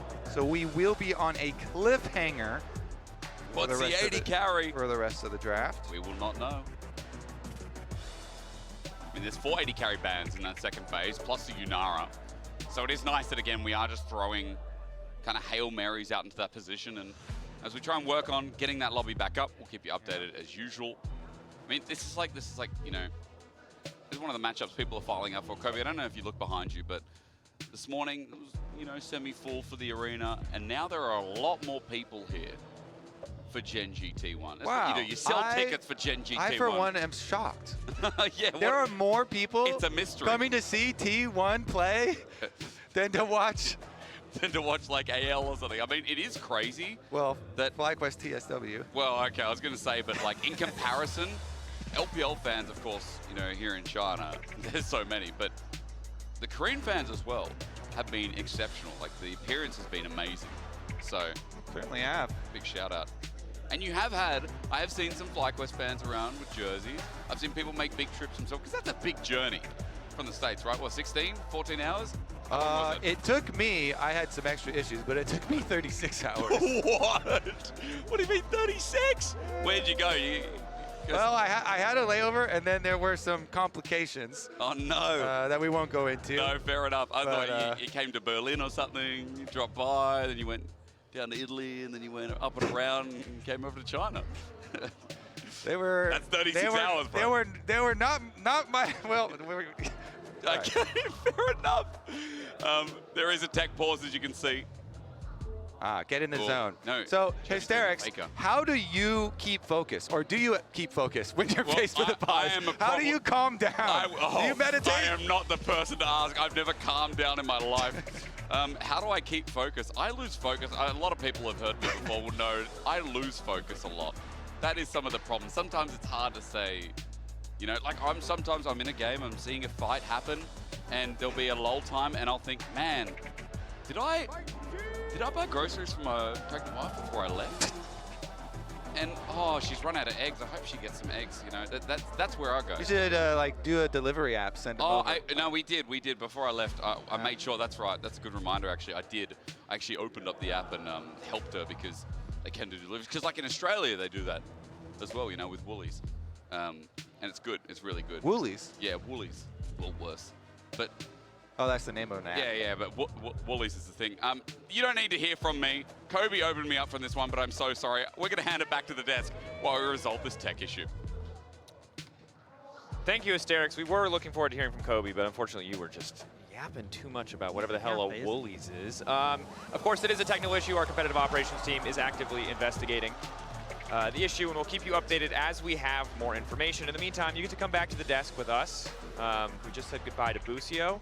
We heard from them all about the history of the matchup, and we're wondering what that next pick in the draft is going to be. Yeah. I thought it was going to be a Kai'Sa. Like on paper, that's to me what it looked like. The thing is, you know, Kai'Sa is something that Guma did play during playoffs for T1, but didn't go too successfully. I think he played pretty well in it. I felt like the team didn't really operate around it well, and it's something that over Guma's career hasn't been the most successful pick for the team. Right. Even though it's something he's been practicing, he's been playing well on. So that is the question. Will they bring it out? They could obviously pick up the Corki, which I feel like was the pick that Gen G were leaning towards. It was Ruler's most played during summer, so they could kind of take that as a bit of a denial. I don't think it's a good Jhin game, even though obviously... I did think about the Jhin as well. But into like the Sion and the Xin Zhao felt a bit uncomfortable, so a lot of AD carries banned, really thin in the pool. Yeah, it was quite interesting when we started seeing T1 ban out that pool, and then Gen G's like, all right, bet. Let's go down this pool and see how deep it goes. They still had the Corki open, Zeri open, Kai'Sa, Jhin, so I feel like that the options are still aplenty. If you really want to get deep, things like Tristana are also available as well. Not that I really expect that to be that high on the list. But yeah, you can see on your screen some of the early picks that we have already seen from both the teams. And assuming that the draft doesn't change for any reason, the Aurora champion that's been rising, I mean, we already saw it in game 1 today. I'm a little surprised to be seeing it often used as an answer into the Orianna, because the thing about Aurora is her range is not the longest. She's usually good into things like Ryze. She's pretty good at punishing those relatively short range mages, but like into Orianna, who can outpoke her, outtrade her, outbully her, also offers that huge team fight value. I'm kind of surprised to see people leverage this Aurora pick, but it seems to be just something that a lot of teams really value in the World's meta. Yeah, do you think the changes they did to Orianna before coming in the Worlds patch has helped? Even though she's still super high prio, still super strong, the W changes, I think, has made the matchup a little bit more bearable.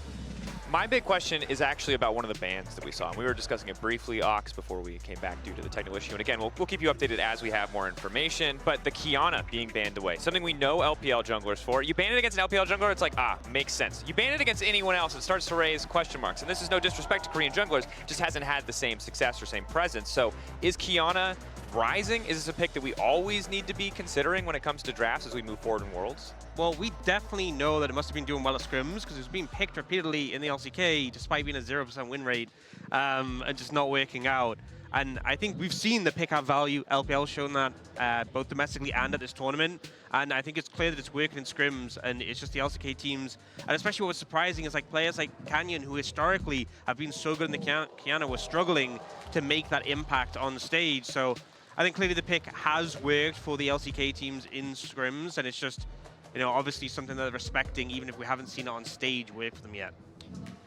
I mean, I will say that the anticipation, the tension is palpable, I should say. I'm very excited to see these two teams hit the Rift. A rare matchup, you know. Don't see this one that often. It's so uncommon. In a best of one format, we've only ever had it once before. And honestly, if it wasn't for Worlds, where would I get to see matchups like G2 MKOI, Fnatic MKOI, Gen G T1, FlyQuest VKS. FlyQuest VKS. Because the thing that I've learned is that if something's good, you always want more of it. There's no such thing as too much. I was going to say the good news about this is that they then can't meet in elimination, but we do have an EU elimination tomorrow. But for the rest of the teams, it means that they can't rematch in any potential elimination match. That's true, that's true. And it is important to remind people that we are, of course, in the 1-on-1 group right now. The winner of this will move naturally to the 2-on-1 group to join. Right now, I think it's FlyQuest, Top Esports, and CFO. It is, yes. So there's a lot of strong competitors up there. But of course, for FlyQuest, in the event that T1 wins, they can't rematch because they've already met once before. So I guess they would kind of want T1 to go up there so they can avoid them. It would be advantage. But then it's also dangerous because if they do lose that match and they go to the 2-2 spot and Gen G come back up, then they obviously can't play Gen G, whereas if T1 took that route, they wouldn't be able to. There's a lot of things to think about. We also know that Busio got beef with Gen G. He wants his opportunity to get a bit of revenge and finally beat him. I mean, they've been close. They certainly have. Best of 3, good place to do it. You don't have to go all the way to Game 5 and really test the depths of like the Whippo champion pool, because I know what's down there. It's weird. It doesn't always work. So 3 games seems like a decent spot to be. Of course, ban pick ban here. Champion Select is going to be restarting with the same picks up to the point of the hardware issue. So no changes, fortunately. So no changes. It seems likely that we will return to pick 4, as we had already seen all 5 bans for both sides, but certainly at the very least, all 3 of the initial bans for each side and all 3 of the initial champions. I do like that the drafts are going, I mean, we've seen this matchup many times before, so it shouldn't really come as a surprise. But I like the fact that Busio was talking a little bit earlier. Oh, I don't need to yap anymore. The Cats can take it back. Jake, Kobe, take it away. Your turn to yap. Woohoo! All right. So we get back into the controversial draft here. Controversial. I mean, yeah, the Faker Aurora. We'll see though. Okay, so we catch back up. All the 80 carry bands come right back through. All right, what is it going to be Guma here? Because I assume they're going to say, okay, so they slam the Kai'Sa. Okay. Here we go. This one for the long history. You know, has been one of the champions that Guma has been, you know, trying to add to the roster, Ox. As Ox is saying, recently did add, and here we go. They're going to go with the full dive comp and display it on the world's stage. You get Corki on the other side. This was also discussed as well. It felt like the best 80 carry left in the pool outside of the Kai'Sa question mark. Poppy locked into the Kai'Sa. Are T1 going to lock the Alistar anyway? Instantly. A lot of dash going into that set, Poppy. Certainly is. I like how quickly we finished the picks and pens. They just want to get had the game. a lot of time to think this through and finish up those ones. I do like it from Gen G. Honestly, I do favor the Gen G draft here. I mean, even before the Corki and Poppy, but the Corki and Poppy also round it out super nicely. You get safety for Ruler, you get the Poppy steal away, deny it from Keria, also interrupt literally every champion on T1. This Duro Poppy value is gotta be like maximum Poppy value that you ever get. Plus, Gen G have the mega tank of the patch, Sion here, the GOAT on the front line. So really do like this look from Gen G. But T1, we got, you know, this dive comp, this spicy comp that you can look to try and create plays with here. So let's see if they can do it. Single game, single best of 1. I mean, it's not what they're used to, but in the second time ever, T1 and Gen G will head onto the Rift for about 30 to 40 minutes and then go home for the day. But the winner will move up into best of 3s. And while the loser will do the same, they will then be on elimination point for those set best of 3s. And what's crazy for all those teams down there is that they'll face up against either T1 or Gen G to keep their dreams at Worlds alive. It is such a fun position for our tournament, considering that our 1-1 teams, 4 out of 6 of them in the total of today, have either a domestic championship or a world title of some sort. MSI for Gen G, T1 defending world champions. They're about to head onto the Rift. Thank you for waiting with us. Your reward is now as we get onto Summoner's Rift. Ruler Corki, 14-4. Career record on the champion. Oh, damn. While Guma's Kai'Sa is 10-18. So for Guma today, let's find out if it's a redemption arc on this champion and how the learning is going for him as well. Now, standard lane so far, Kobe, we did talk about the potential with this Sion as great damage, thanks to the shield from Keen with the W start here. If there was going to be a lane swap, was my meaning, but it is pretty standard for the Sion. He's flexible either way. I think especially for Doran, he wants to be in this 1v1. We'll see. Yeah, topside down start for both junglers to look to influence, and Brush Camp for Gen G. Do they get any value here, any early burst? Not quite. Good Minute. Yeah, very small. Buckler thrown out as well. Level 1 Alistar, classic as the rush for level 2 will begin. Jungler starting top. Yeah, Kai'Sa and Alistar not super strong early on, obviously. And Keria is still going to try and go for the headbutt here, and they are going to give up a little bit of the brush control. T1 with the very close brush ward here on their side, but still going to have to see the level 2 push quite probably. Maybe not. Evened it out. Yeah, matched in the end. Duro still just sending it into Guma. Shield denied, but still Guma stepping up to the wave. It seems harder and harder. Great block. There's that Poppy interaction, and we're going to expect a lot of that. Barrier for barrier, and heal as well. Ruler outpaces the Pulverize from Keria. And G&G come out slightly ahead, but Keria also has that Triumphant Roar that is going to help with some of the sustain. Yeah, he has the extra sustain with both sides using their barriers and heals. The combat summoners invested in the trade down there. Speaking of the trade. Nice sidestepping from Chovy, at least getting 1 out of the 2. Half HP for both mid laners, as Keen's going to get a deep ward as we look at the picture-in-picture. Is that what we call this? Picture-in-picture. True, I like that. It's everybody knows what you mean. Tri-cam. The tri-cam. I like the tri-lane cam. Yeah, okay. That's clean. You get to see who's pushing who. Junglers on bottom side as well. So the kind of scraps on bottom side are going to be meaningful, but nobody too low, even though we did get all the combat summoners used down there. So see if Xin and Wukong, as they finish up their last camps, can throw anything into it, but quite probably just going to be a bottom side Scuttle Crab there for Owner on the Wukong, and Canyon traversing up towards the other side to trade instead, as the T1 bottom lane has pushed back out. So it's going to be a slower early game. We'll wait for these ultis, and around Grubs usually. Seems to be quite a bit of contest in World so far. Keen with good decimating smash onto Doran. He gets his grasp. Yeah, and his Pace jungle. a little bit. Canyon's here. All it takes is one flash in. Doran has to time this perfectly to get away. Decimating smash first, and there we go. Wind becomes lightning after the audacious charge. Canyon does some damage, and Doran down a flash. Yeah, efficient stuff here from Canyon. You know, second respawns of camps are not coming up just quite yet, so he has plenty of time, get his recall off, go right back into his next clear. Doran, no flash off the top side and teleporting right back out. Keen also had a bunch of minions in front of tower to clean up, so Fake up. Keen doing really well with the CS at the moment. Didn't want to flash there in mid, was worried that Faker was going to send out the twofold hex with the mana he had left and look for the solo kill, but Chovy gets away. Teleport back in. Faker will probably do the same after he gets the push here, and both TPs will be down. As Faker maintains right now a small CS lead, but he's also pushing in the wave. As Chovy, you can see on the minimap, sends it back. We are looking at bot just simply because right now, Ruler and Duro are trying to send it, but Guma and Keria holding to the back of their minion wave, playing as safe as they can for the disengage. Yep, Doran trying to pass through here, see if he can get... oh, he didn't pull the wave really much there. He's going to cancel the recall then instead. But Keen is doing so well. This is one of the things about Keen. Like, he can play literally any type of top lane champion and plays it super well. So he goes back and he gets his Bramble Vest purchase on Sion. Really effective here versus the Grasp and Vesta. Meanwhile, bottom side. Yeah, we're just playing a little bit frisky on the edge here. They did see Canyon on that ward. That ward by Raptors saw him, so T1 know he's on the way. Keria's looking for the ward deep just to get that timing right as well. And Canyon backs off though from the Tribe Rush. He's also got Krugs to take, and half the way to level 6.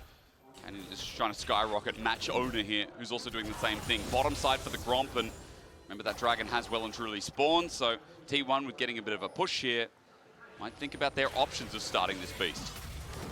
All right, on Vision, I think that they should just be able to get it. Gen.G play a little bit for the later game. So T1 finish this one up. Pushing in, Doran pushing in, or Keen pushing in Doran on the top side as well. So after top side Scuttle Crab, let's see what Canyon will do with his extra time. Go for the invade on Raptors. Timing is close as... Yeah, probably get the ward just there. Yeah. Scuttle Crab first. And go in. First dragon of the game goes to T1. As bot gets a push in here, but it is a cannon wave, so Ruler won't lose a thing. Again, this Gen.G comp does scale quite nicely. Beefy Sion. We've seen Sion just have so much success at this tournament. That's a good champ right now, hey? Yeah, value of the front line has been huge. Teamfight's pretty straightforward. His laning phase also, like who punishes it these days? You know, Doran picked this pick into it, but obviously we've been swapping around, but he has great wave clear, he's got a shield, and he has mobility because of his ult, plus a great engage tool on top of the one he already has. Also picked up a Bramble Vest here too, by the way, so early AD damage from this Ambessa. Guessing the Grasp healing ain't gonna be as good, but just a flat armor as well feels nice. All right, Spellbook teleport here out for Duro to arrive a little bit ahead of Ruler, but they will match on the top side. Every time. I mean, it is just such a good answer. The Poppy value in this game, as we said in Champion Select, it's just going to be massive. Yeah. Every single champion on the T1 side can get interrupted, so Duro here could be a star for the team, and he has really turned out to be just such a magnificent pickup for Gen G. Yeah. You know, this year, this lineup that just has so many stars on it. And then for Duro to also turn into such a huge star. Canyon, though, meets up with Chovy mid to defend the pink. Unable to do so. Grubs in 1 second that have now just spawned. One of the support's big part to play. Glazing Duro, I think the whole year has just been glazing this guy who has looked like peak League of Legends support. As Keria steps into the Hammer Shock. Half HP now. Gen G have better health bars here for the top side. Ona does have the ulti available now, though, which is going to make a big difference. As Duro looks to face check, sees him in the brush, and Grubs start. All right, Sion's heading up. You can look at the river here. So they're threatening the Keen ultimate, the Sion drive-by. Meanwhile, Doran is just pushing another wave. The pink comes through. Ulti there, melee range. Keen won't get the decimating smash. Faker gets out there with the twofold hex, and or rather just the jump away. Now that that's there, Faker low on mana, so I think the message is still sent. Gen G will, regardless, pick up 3 Grubs. And the price is that minion wave that Doran's able to push into the tower. Yeah, the entire thing here going to go into the dirt. So a little bit of a price there, but 3 Grubs picked up for Gen G to help with their turret plate efforts, trying to mine some extra money here. Meanwhile, the expenditure of that Sion ultimate, not the biggest steal, but a little bit of a something there. Tiny cooldown. Something to get back to lane. You know, on Desto talking a little bit about this matchup through mid, I mean, we are seeing a bit more of it, that there's been attention from supports, from jungles, just hovering around the area, but Chovy in isolation, he's got a CS lead for a reason. People are thinking this Aurora is an answer, and so far it really hasn't shown that. Yeah. Hard to answer Chovy the player. That is also as well a good caveat.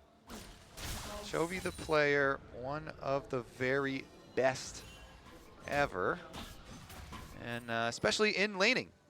Let's see Duro's pass here through, though. It does find Keria and leaves over the extra vision. So nice methodical sweep here from Gen G to get their shallow vision through the blue quadrant of the jungle. He's able to do that because of the poke on Guma as well. A side note, actually forced the base here as Duro is caught napping by Keria. Small interrupt there too as Ruler's going to get this push in and find good base timing. And throughout all, Gen G, their lanes, everything's looking real good. CS lead through mid, through bot. Yeah. These are strong parts right now, showing why Gen G's laning is superb. Yeah, and Faker's lane phase has been the area that has been a bit rough as well. So he's really taken to a lot of playmaking. I mean, he always has, but also, you know, sacrificing waves towards mid to look for side lane plays. So maybe we'll see him try and use one of the famed Aurora, you know, side lane plays, trying to get a flank down there, mess with the bottom lane or something, but nothing opened up quite yet. And Chovy here, just Chovying away. 112 so far. Not bad. 11 minutes. So is over the over the threshold. Bottom side though. Yeah, Guma's getting ganked on. Canyon already got the flash out of Guma. Second skin is greater.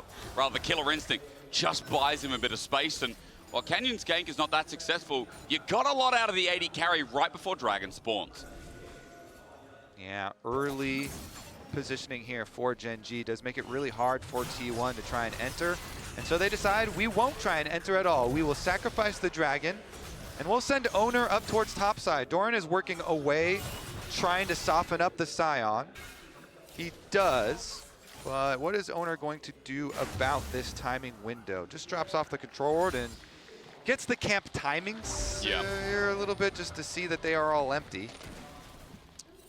Is that going to translate into anything when Chovy has consistently had pressure through mid, still has his flash up and available, and he's going the Rod of Ages build, so becomes that little bit harder to kill every minute that goes on. For Chovy, the zoning on Faker, he sits in, he command attacks, and then he moves the ball right into Faker's line of sight. 25 CS right now is the difference. And Faker's struggling to walk towards this wave to pick up the CS. Yeah, the Orianna W nerfs didn't really stop any of the mid laners from slamming the champ early. Just max Q Max first. Q, what we run? Get more ball movement. You gotta love it. Chovy, he's gonna get the push in now. And why mid is so important is because this might just lead into a plate and absolutely will with triple grub. Orianna feels nice with that clockwork wind up on turrets too. And 1,000 gold lead for Gen G. This is a slow game for our viewers at home, and you might be like, you know, come on, do something. But it's Gen G just being clinical. I think we'll see on one item breakpoints here for T1, then decide to do something. Because, you know, Wukong really does need the Trinity Force. Yep. So as soon as they start to get their one items in, then you can start to look for, you know, those engaged plays. And they do have a heavy dive comp here.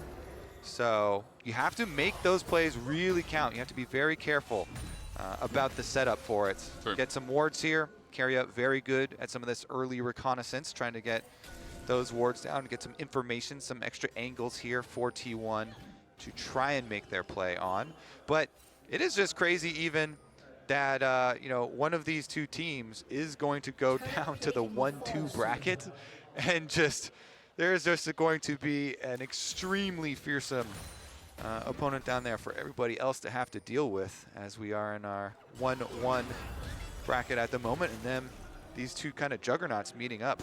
This is what, when everyone thinks of LCK, this is what they see. This is what they think of. This classic, first 14 minutes, no kills, setting up for something big. Maybe we change that now. Doran in a 1v2 is going to ulti out, but the flash is matched by Keen. A close call, but the Drayhound step is stepping it right back home until Canyon flashes, looks for the 3 Talon strike. He's so close to getting it, but Doran has enough energy in the tank to step one more time. The real dancer is Doran in this game, as top lane gang in return onto Chovy. Shockwave brings him in, he flashes away. No kills yet, but some close calls. And a lot of flashes blown. 2 for 1 for Doran on the bottom side. Both Keen and Canyon invest theirs, and they cannot kill Doran's Ambessa. Top side, though, it is another trade. And the gank attempt on Chovy, investing the Wukong ultimate, does get the flash out of the Orianna, and that is one you look to repeat punish. Yep. While Orianna is very popular right now, her weakness being low mobility with no flash is definitely something that this dive comp will want to try and prey on. They have a lot of ultimates for T1. Once those come back up, they can try and put extra pressure on that Ori. Try and get Chovy away, as you saw on the Coinbase gold grind there. Quick side note, Herald is up and triple flash for Gen G down as they start this off. Maybe a window for T1 to punish, but you were talking about the ultis. It's also a really good side note. Yeah, let's see as they kind of work their way over, clear out the vision first. We might get our first full 5-on-5. We've got Keen here, the giant tank, able to easily face check. Plus the Poppy here, Duro, W, ready to use. Back at burst. He's in the pit by himself, though. Carrier's here to help out as Weeding gets him out of there quick. Ward will give full insight for T1, but 4 members now in this Chokers Gen G group on up are having trouble entering until Carrier pops the ghost. Our first fight, you say, maybe it's there. Doran sent away with the Keeper's Verdict. Faker at half HP already gets the burst down only onto Duro as Second Skin starts piling up for Guma, but Herald is already gone. T1 back off. The fight was open and then closed. Poppy ultimate from Duro gets 1. That delays long enough, and Gen G get the objective again. That is going to give them the 3 objectives, Dragon Grubs and the Herald for themselves, progressing quite nicely. Goal lead on Chovy as well, by the way. Yeah, Hot damn. 169 CS, over 16 minutes here, still keeping up with that mark. But that being said, Ruler on Corki is going to be a problem. He's even surpassing Chovy CS. That's crazy. On this champion. And remember, 14-4 career here for Ruler on Corki. Has been spamming it, has the red buff. Ruler just really has had such an amazing split. Really good MSI as well from him. Insane stuff. Let's see with the teleports. Gen G coming down to fight the dragon fight. Angles are important. Chovy stepping in now as well. His flash still not up and available as Herald is dropped mid, just to give a pressure point for Gen G to play through to get this second dragon of theirs. But even the damage on the turret is going to be really impactful, especially with 3 grubs. That'll open up mid. And Dragon for T1 isn't started yet. Guma gets away. Wind becomes lightning, tags him, but there's no dive under turret as Gen G have gotten themselves more gold in the tank to play around this dragon. Yeah, they guarantee themselves mid priority. Now they can go try and deal with the bot side push. Keen walking the face check inside try. He's taking some damage. Doran is pretty healthy himself though. Owner looking for an angle.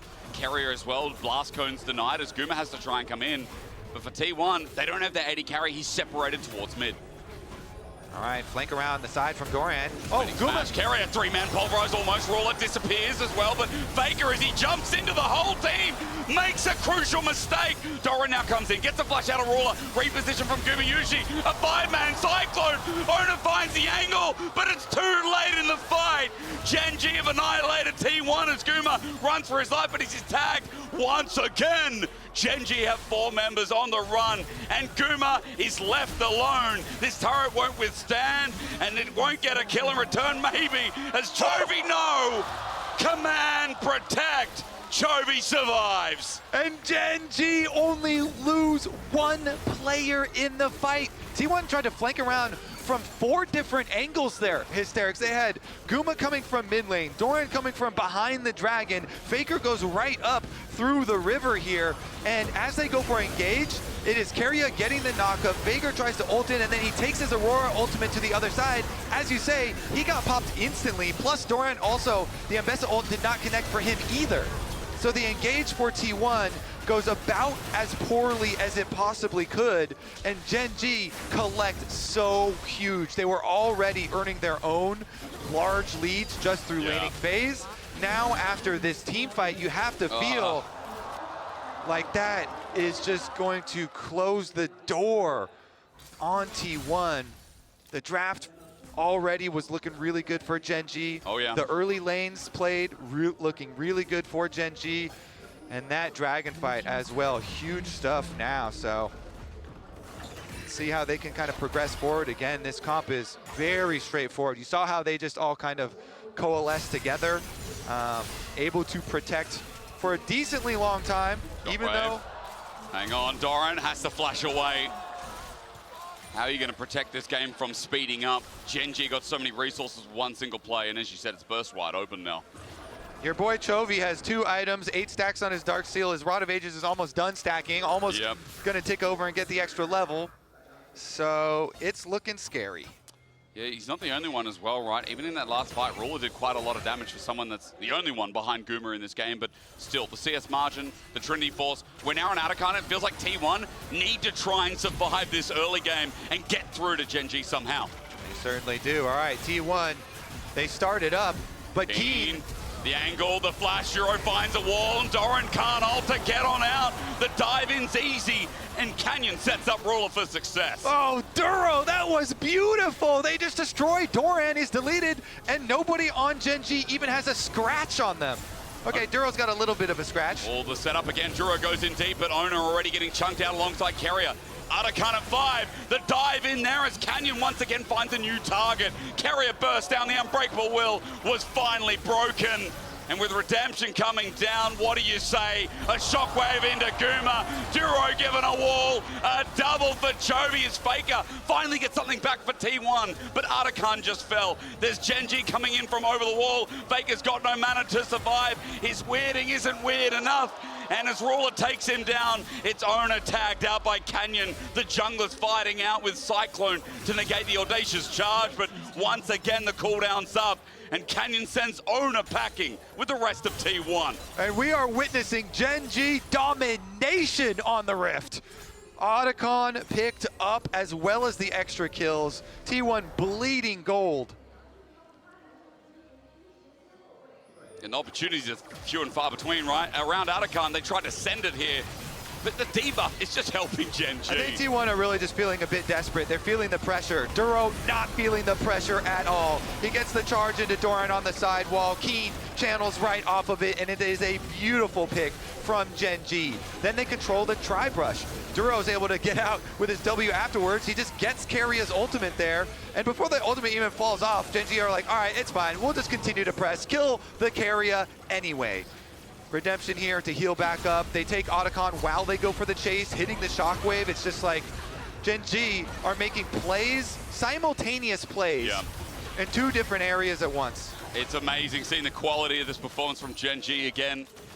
Restore some of the faith that maybe was lost when they dropped down to the 1-1 bracket as well. As Ruler, he's now picked up the Manamune, or rather stacked it fully. Keria comes in, no time to talk about items as T1 look for the big. Onto Canyon at half HP, Owner jumps in, but his ulti comes first. Canyon survived, and Doran's coming in, but interrupted. This Poppy pick was a stroke of genius. There's no vindication for Guma, none for T1 here, as they are getting destroyed by the LCK champions, stamping their foot back at Worlds. Faker will disengage, but Canyon Duro have more in the tank to flash forward. The shockwave was still available. Chovy is gapping the GOAT of League. I think we know where this one's headed. Hysterics. There was only one other best of one between Gen G and T1. Gen G won the previous one as well, and they look to continue that trend. Keen's going to run it up a side lane. It's not even time for Baron. It's 23 minutes into the game, but it is a 9.5k gold lead in Gen G's favor. A dragon on the way, and it just happens to be a Mountain Soul to add more injury to this already bruised knee. Yeah. All right, let's take a look at it. They're definitely having some fun on the Rift there now. Redemption comes down, but look at all that damage even before the rest of them arrive. So low, and as Doran goes in, Guma tries to follow. The Poppy is in his face already, though, and Duro's W sits him down.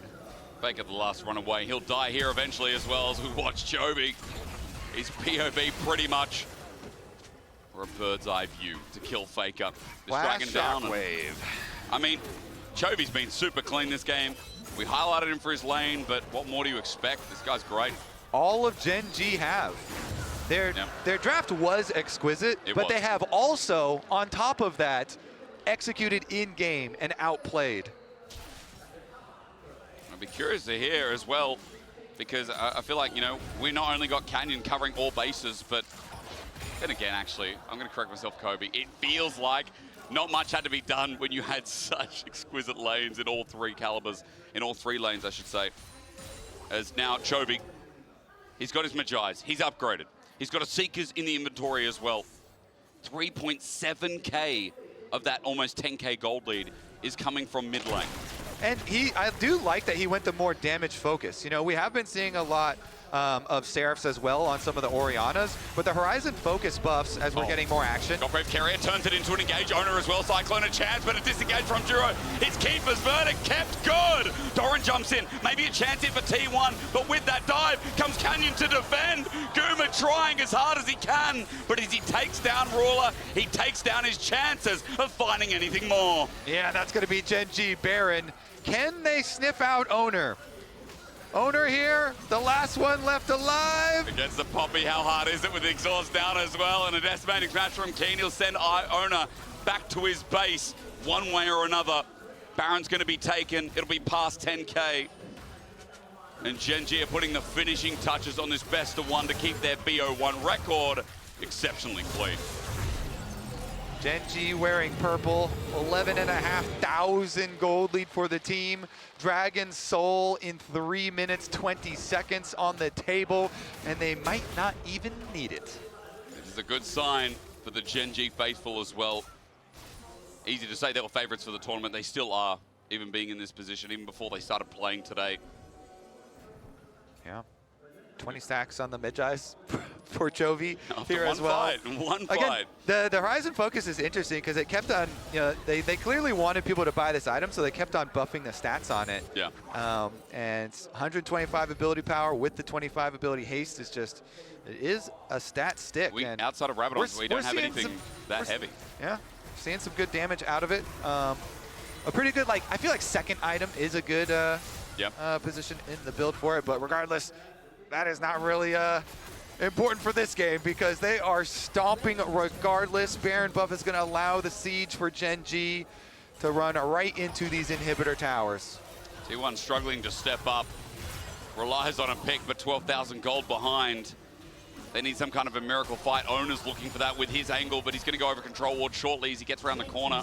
Keen is soloing mid. Here comes Ona. Again, the Ambassador followed up as well. A chance there, but the Shockwave nullifies everything. Rawler willing to Valkyrie forward. He knows this one's in the bin.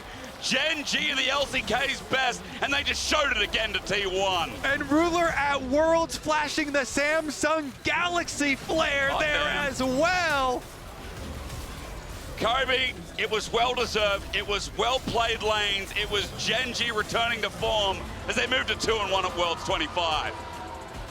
Ooh, Ruler wants another championship. You can feel it.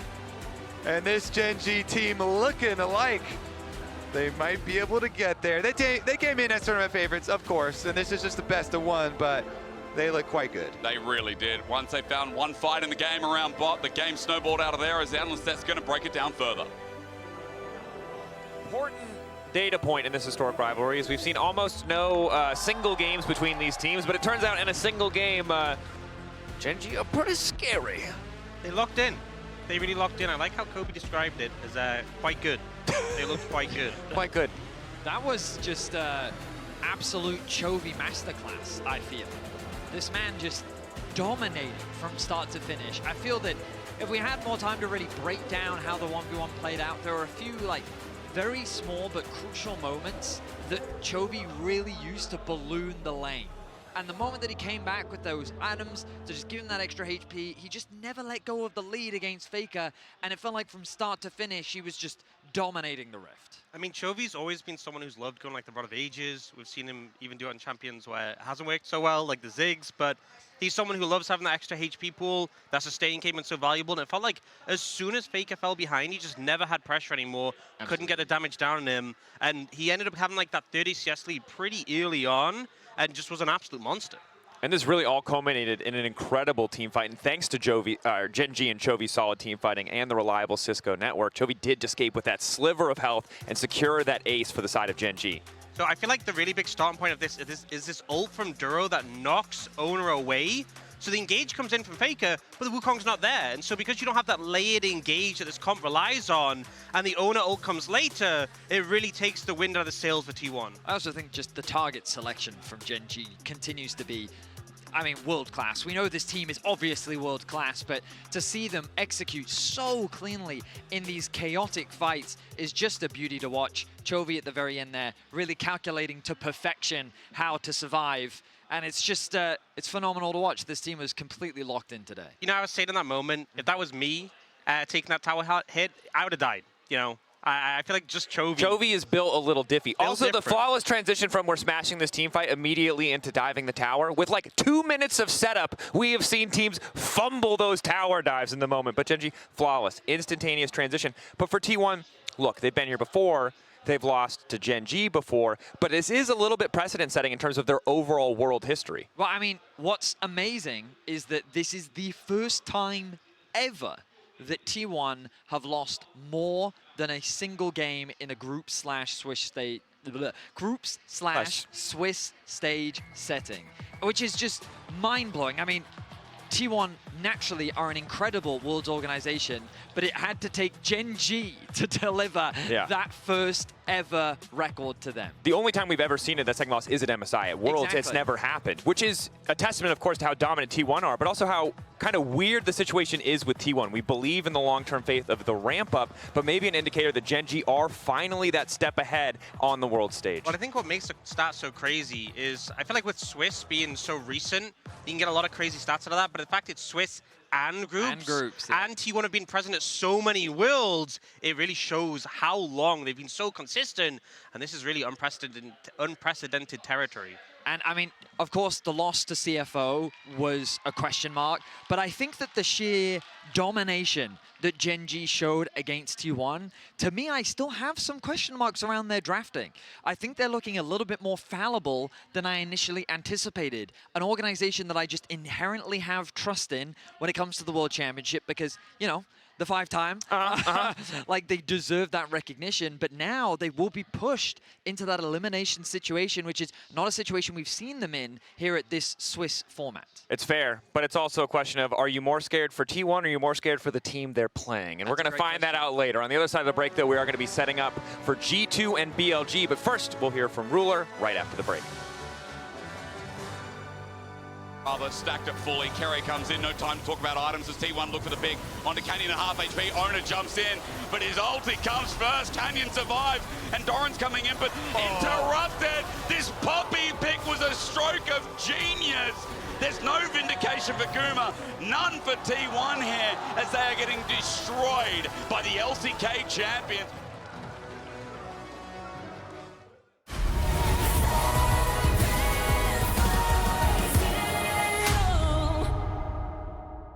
The greatest players in the world are here. They can just burn this one down. Oh my God, forward by 9. You are going to see them like you've never seen them before. Rocket Will as the Arcane Storm doing so much work in Gen G. They are just going to ace them. 누굴 만나도 이길 수 있다는 자신감 정도로만 생각하고 있습니다.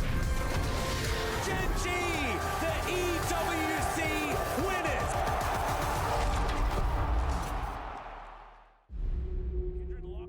Drake is now Doran, decent position, double break down my walls, but I won't rise again, cause I stand tall in my environment. How could I ever close my eyes as they silence sins? They try to take me down with their violence. Oh, they go back in, Betcha flashes in, and down goes Knight.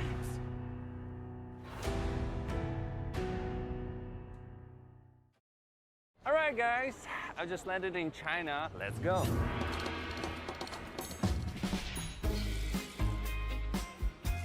Play the local way, pay your way. Have you ever seen the Great Wall at night? Play the local way, pay your way.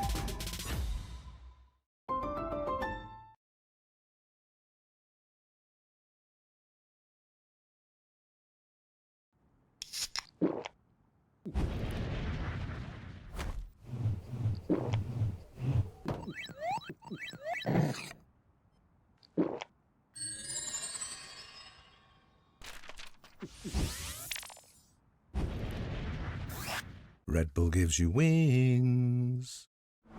Every moment of your journey, crystal clear. Landscapes, absolutely stunning. Close-ups, sharp and full of vibe. Group shots, packed with detail. Zoom in on one face, still flawless. Colors so real, every scene, every smile, unforgettable. Oppo Find X9 series, Hasselblad telephoto, zoom into detail. I got this old thing and the bill from the store where I got it. Figured you could beat it with a better deal on one of these big boys. It doesn't work that way. Guess you're not as cool as Verizon. Bring in your AT&T or T-Mobile bill for a better deal. You don't know that?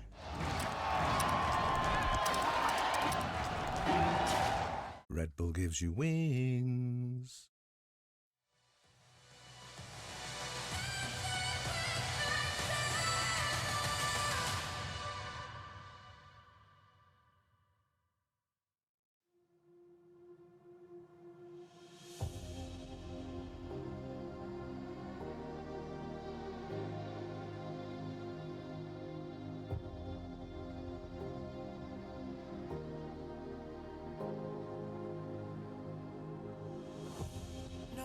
If my blood is poison,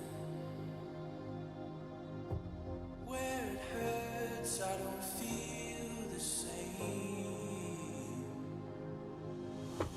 Painting pictures of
back to Verizon post-game interview. I am here joined by Ruler on the side of Gen G. Congratulations on the win, Ruler, and thank you for joining us. 안녕하세요. 감사합니다. After the first team fight, everything got accelerated very fast. Are you happy with Gen G's clean game performance today? And were you expecting such a high-paced game up against T1? 오늘 승리 축하드리고요. 경기가 첫 번째 한타 이후로 굉장히 빨리 굴러갔습니다. 오늘 젠지 경기력에 만족스러우신지 그리고 T1 상대로 이렇게 빠른 템포의 게임이 나올 거라고 예상하셨나요? 일단 요즘 경기들이 워낙 좀 템포가 빠르다 보니까 빠른 템포는 늘 나온다고 생각해서 그냥 별 생각 없이 했었고요.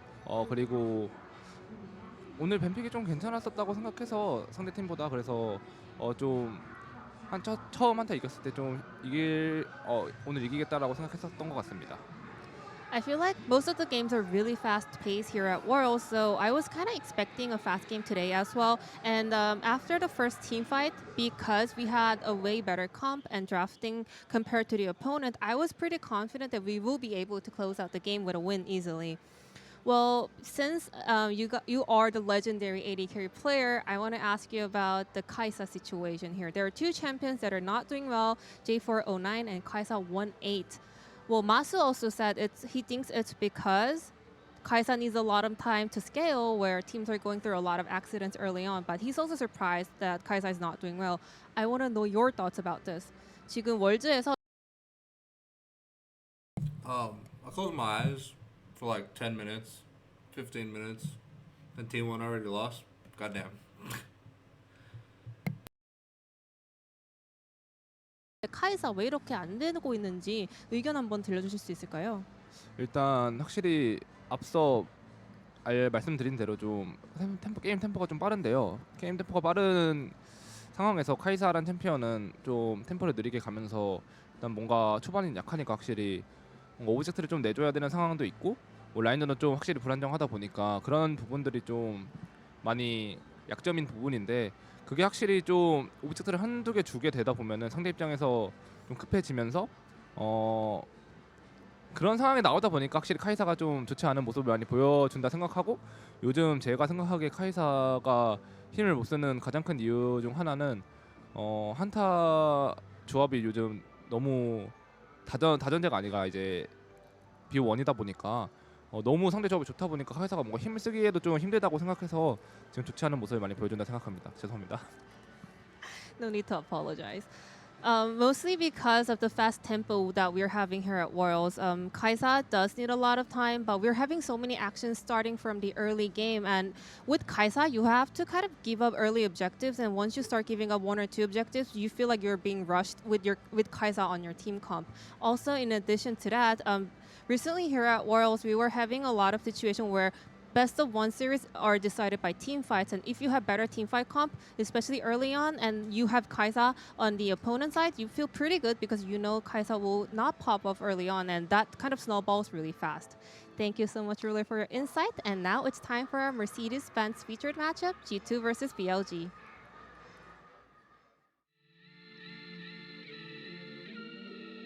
It's not a World Swiss stage without G2 drawing into BLG. And in round 3, they will face off in our featured matchup presented by Mercedes-Benz. In the past 2 years, these teams have met in the final round of Swiss, with BLG knocking out G2 both times with a 2-1 scoreline. Hansama trying to find the stun angle, but they can't get it done. 9 minutes of the entire team falling up on Mickey X. Is it enough? Ben and now untouched, the 3 carries at the core of BLG. Can they find the angle? Caps trying to make the difference, the ulti. Hansama taken out, Elk versus the world. Elk is a monster in that fight. A small glimmer of hope for the #1 seed of the LEC is that they meet in the best-of-1 stage of Swiss, and they've proven that they can take games off the LPL powerhouse. Ben's not done yet, Shun's not done yet. Finally, he will fall. Hansama popping off a double for the Ezreal. It's time to see if G2 can overcome their demons and beat BLG in the Swiss stage of Worlds.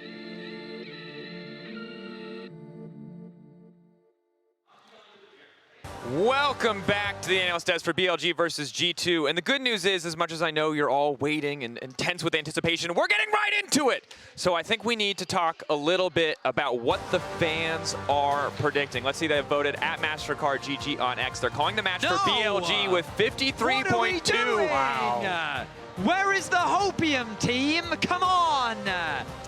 I believe. I will blindly believe. It's pretty close. Considering how it's historically gone, that's pretty close. That is very close. I will say that all G2 asked for is their delusion. And I've seen enough people post that it's like their jungler's fault when they're clearly throwing. Where was that delusion for G2? That's my request. So delusional right now. I am so delusional. I am ready for the G2 masterclass. I'm ready for them to clap BLG. We've seen them beat them in a single game before. We've actually seen it multiple times. Every time they fought, actually. I believe that this is the day that the best of one will win EU big time.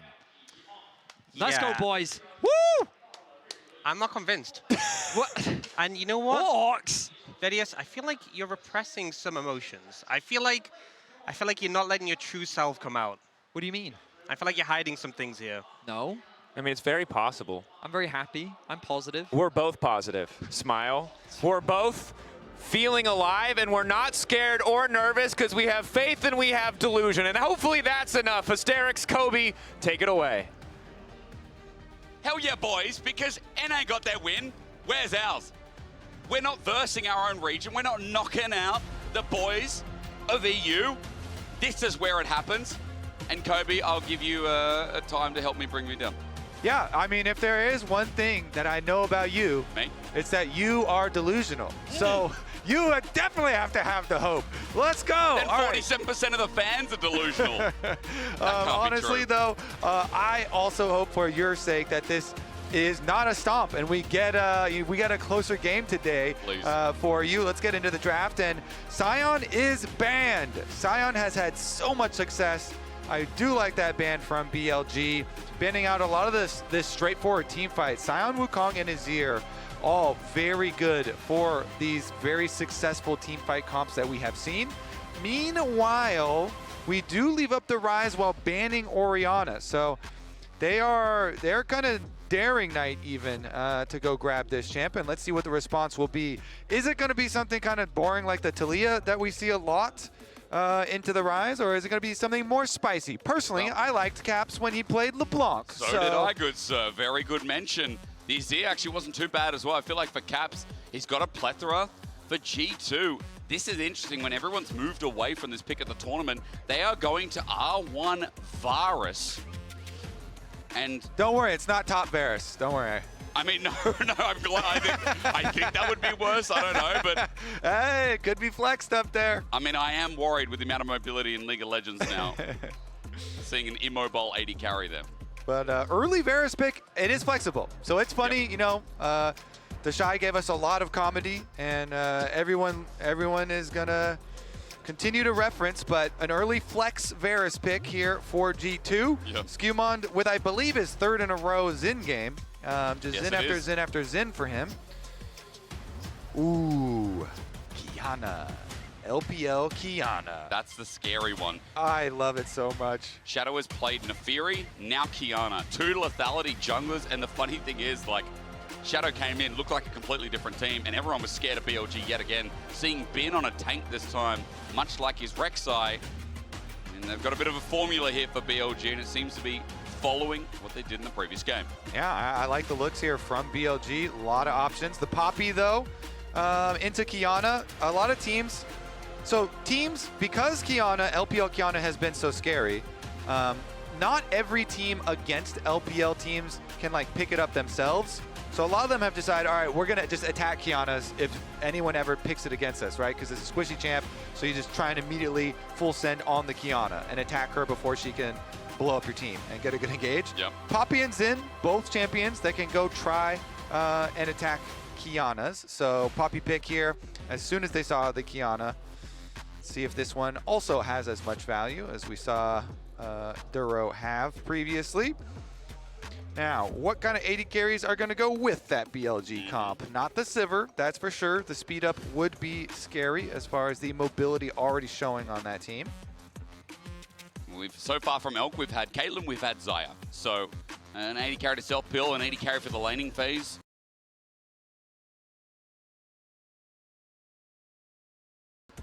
Let's see what version we get this time, because again, we've already got this.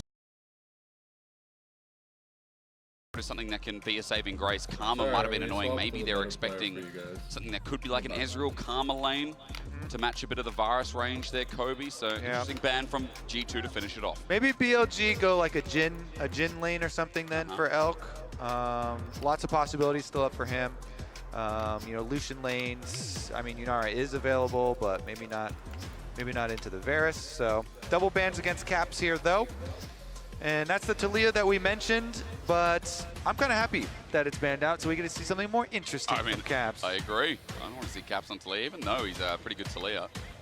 Caps has so many pocket picks. You're going to talk about the LeBlanc being one of them. What else do you want to see? Things like SARS on the belt? Maybe SARS, maybe not.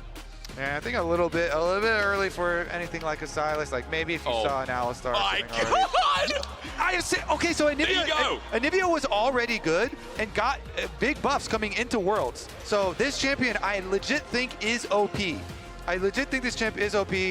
And we're assuming that it is going into mid lane against the Ryze because it is an old school counter pick into Ryze. And so you can put up the wall, you put your ult down, you put up the wall behind the Ryze, you have really good gank setup, and you have the wall synergy with Poppy. Thank you, It is just so beautiful. I love this pick so much. Anivia is OP itself. They have the Poppy synergy. It is a good counter pick into Ryze. It is like, boom, just perfect Anivia angle. It's a spanner in the works, isn't it? How do you help now complement? I'm delusional. No, that's okay. Join me. It's all right. Now, how do you support it, right? We've got some form of engage. We add more ice. Yeah, Freljord synergy here. Skirmishing. When Leona, I mean, Braum is always really good into Leona because Leona's just guaranteed going to engage, can't get back out. Really buffs up your team fight here. But I am so happy to see this. Anivia got a really big buff on the patch. I already thought it was good. Synergies here, plus the matchup is good. Yep. Okay. You know what? We'll calm down. No. Why? Hopefully we don't get another stomp in this game for the day and we get some nice action-packed, real fun here. BLG has a very strong history versus G2. Yes. Bring it down a little easy here, but BLG has had a lot of success directly versus G2. And so definitely coming in here as favorites. And they do have the LPL Qiyana. Yes, they do. That is a fear, and especially since Shadow came in to level with everyone that's maybe an EU fan. The debut of BLG, if you didn't see it, was horrible with Beichuan. Bin was all over the place on his Rek'Sai, and even Knight started failing because the team just fell apart. 100 Thieves, not to take away from the win, it was exceptional from them. So the cleanest play I have seen from the West as well. So they get a good pat on the back, but for BLG, they leveled up. They came back, and when they lost to 100 Thieves, they came back the next day and destroyed Fnatic. They've already taken one EU team down, and now G2 have to face them as the first seed and say enough is enough. Our region has been suffering, Kobe. Our region has been suffering, and now going up against BLG yet again for G2 with the first Anivia in international play since 2022 Worlds, which was by Kati from GAM, by the way. In G2 in their best of one, they look to throw that spanner real damn hard at the LPL's first seed. Well, I've got some more delusion for you. That's good. Shadow's Qiyana career win rate is 0% one game. So he over his career, only played it the one time. Okay. And didn't get the dub then, but let's see. He's had, obviously put a lot more time into it. Here we go, the Anivia runes for you. With the phase rush for the extra survivability. All right. My region, by the way, did beat BLG. Okay, right. Hey, I gave it to 100. I literally just glazed 100 things at the start of this. All right, let's get into it, though. This one hopefully will be exciting. We got the solo laners having some synergy, so unfortunately that means they probably don't meet up and use their Anivia Wall Poppy combo super early on because they'll be in different lanes for quite a while, but maybe we see some early interactions. Will be fun either way. So now it does look like for G2 trying to play off this 2v2 as they can with a Braum Varus, strong lane and even stronger skirmishing. We'll see how that 2v2 goes. The Shadow has started top. And regardless, as we said in Champ Select, Anivia is just good into Ryze anyway. Yep. As the isolated matchup. And Anivia scales so well. It has really good wave clear. It can stall sieges super well. The wall and the ultimate are just so useful as long as you have structure to your team fight. Yep. And a Braum last pick does bring that structure. As they are getting pushed on bottom side here, though. Elk going in and getting the heal out, but heals from both sides used and invested. You know, for Caps as well, by the way, I wish there was a better skin. There's so many cool Anivia skins. You don't like the Eagle? This is like the Eagle one, yeah. You got something against No, hey. Just kidding. Oh, man. Walking me into a corner again. I love Eagles, man. I love Eagles. Caps, good representation. As also, quick side note, Elk is on Ezreal. I'm worried about this, especially when we talked about BLG eliminating G2 at international events. Recently, it's been a little bit rough. Now, of course, that is best of 3s and best of 5s there for MSI 2023. Yeah. This is the best of 1. Good news is also this isn't elimination. Yeah. So the rules are completely different. That is just a fun bit of trivia that will not hurt EU fans for now. So are the junglers going to pass through mid lane? Because Shadow's already in the brush, and Skewmon has no idea. So Shadow has the extra info. Yep. They're seeing the path here, and they want to pop the egg. Oh, man. The egg's going to go down immediately, isn't it? Great damage early from Shadow. There's the electrocute. Now, egg on at half HP. Knight flushes away immediately. Scared of Skewmon. Shadow's not hit by the wind becomes lightning. Caps comes back alive after the revitalize, but down to half HP. It's a gank successful to take away the passive and flash. Okay, egg down here. Unfortunately, Caps did not all chat anything. You can chat as Egg Nivea. That's one of the funnest parts. That is. But because he got close enough to his tower, no further commitment for BLG, and did in fact get the answer flash out of Knight because the wall was still standing there. And as you said, Shadow came back in time. So flashes traded does mean there could be opportunity on the other side. But Anivia, again, scales really, really nicely. And we'll see as the game progresses. Meanwhile, on the pop side, Broken Blade losing out a bit on the early CS versus Bin's Cassante. He's had good lane since the loss to 100 Thieves. Like, the Renekton game was insane. I feel like helped single-handedly, not single-handedly, but his lane was so dominant to build up that lead that Fnatic just really didn't come out of any good, but top lane was the worst affected. And Hansama has the wave in a really nice spot, by the way. That bottom lane, last time we saw the camera down there, yeah, that thing is just melting minions right in front of G2 tower. So minion wave in a very nice spot here, getting held by Hans, and Bin gonna have to go walk up into the 2v1 and stare at it. Meanwhile, the supports with the roam timers, with the hover here for On. Labrov trying to zone, meanwhile Bin. He's just sitting up against the wall. There's going to be a concussive blow eventually here. Good poke from Hans, and as you said, the wave continues to be favorable. Yeah, and since we are 5.5 minutes, well past the 4-minute mark, Leona can now go look to make a play on top lane, and On actually slipped into the brush up there. You can see on the minimap. I don't know if that's actually going to turn into a play, but Shadows through the brush down here. Sun up, Broken Blade. There we go. Sends it away with the steadfast presence, but Broken Blade at half HP, also having a hard time as the wave is slowly now pushing out. Shadow is just going to retreat for now as Skewmon is on a ward around Dragon. Shadow might just poke him out, and yep, shows that he's behind the pit. Can't get the double hit over the edge of Ishtal, and Skewmon just getting hit by Dragon as he runs away.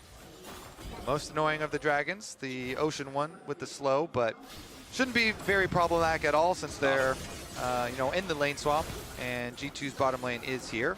Knight and Shadow walking over though, because here comes On, ghosting on the Leona with the spellbook. Flash available as well. Labrov already low to start off, even though the Glacial Storm's there as the zone.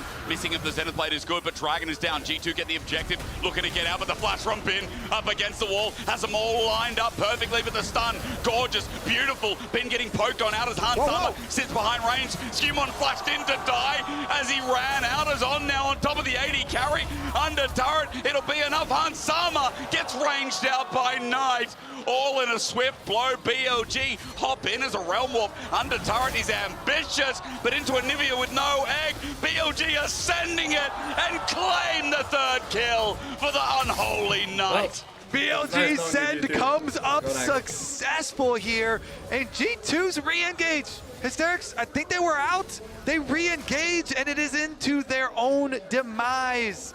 Caps had no egg. He also gets Realm Warped on and taken down afterwards.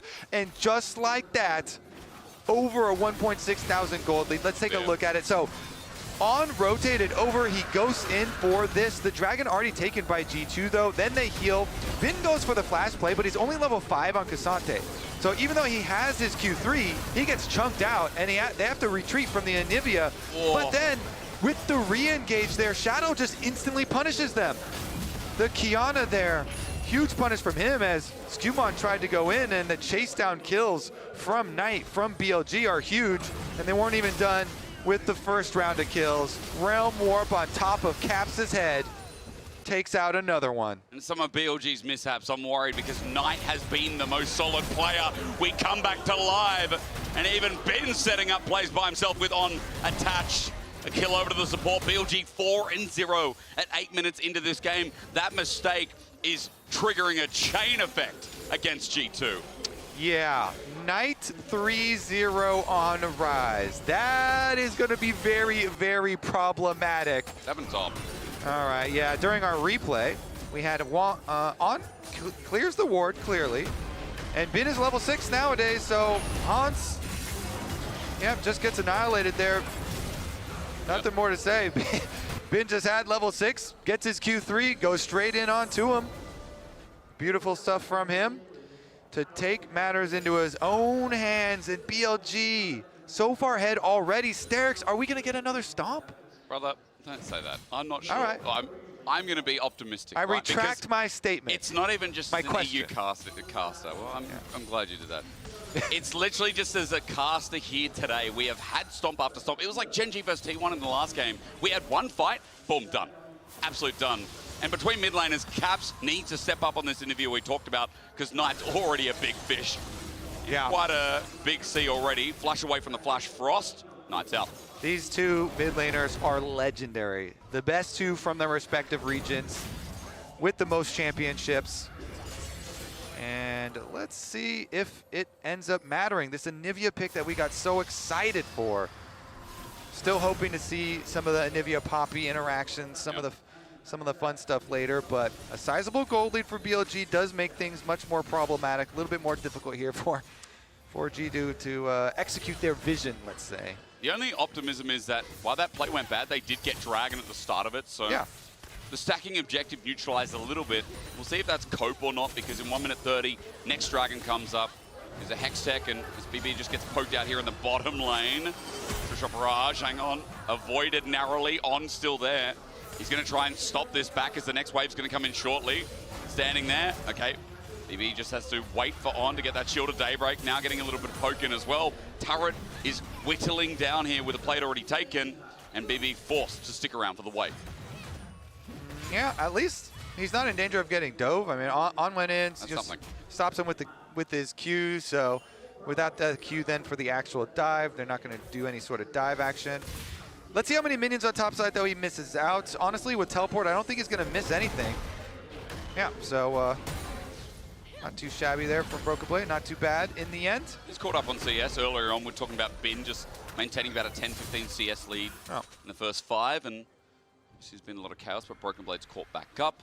As a quick side note as well, CS across the board is relatively even. It is just simply those kills that are giving BLG the edge in this game towards that 2,000. That's also leading towards the closeness of feet, with BLG already picking up the Warfare.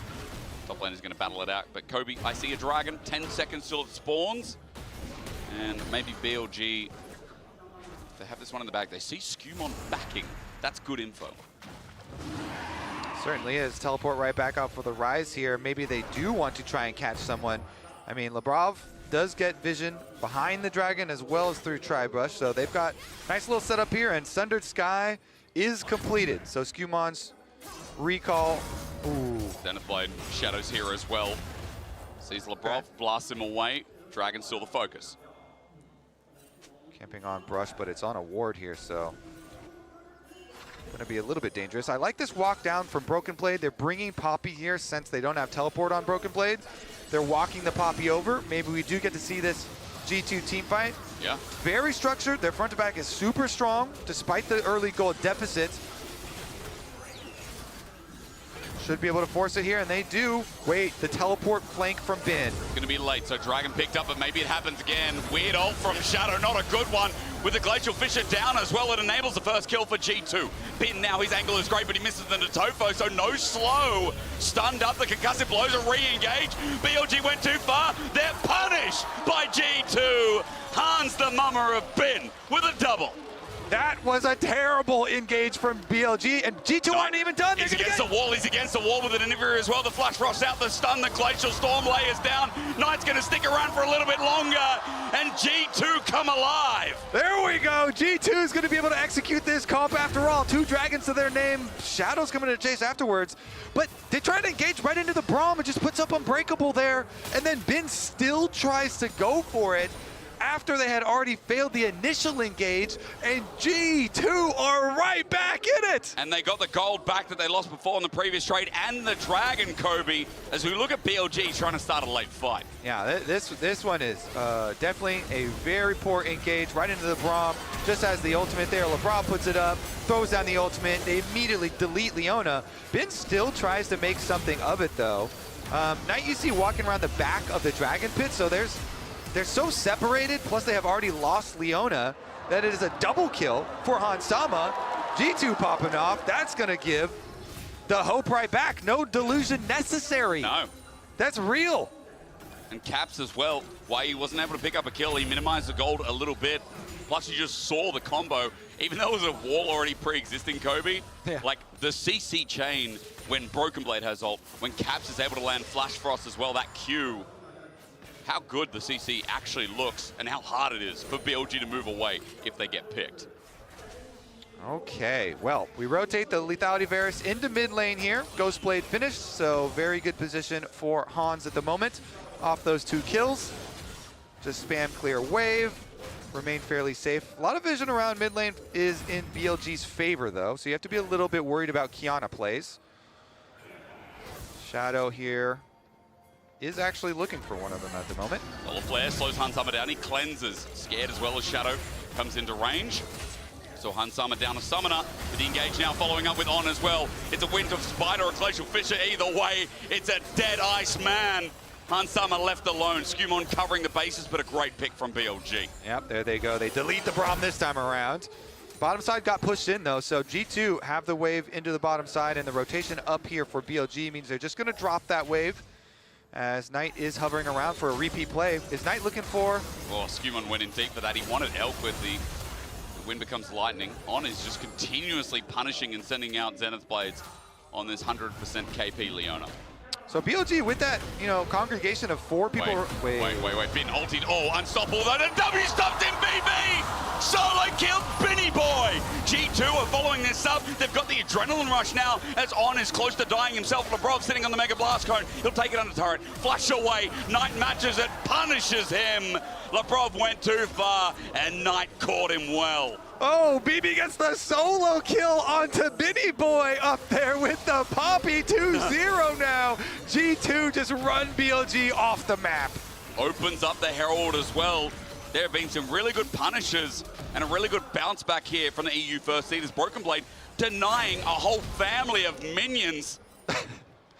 Look at how many going down. The turret's going to go with it as well. Yeah, here's how he started out. Good combo into the wall, and then just chases him down. The red buff here on Broken Blade, just pelting him, saves the W for the correct timing. Bin annihilated.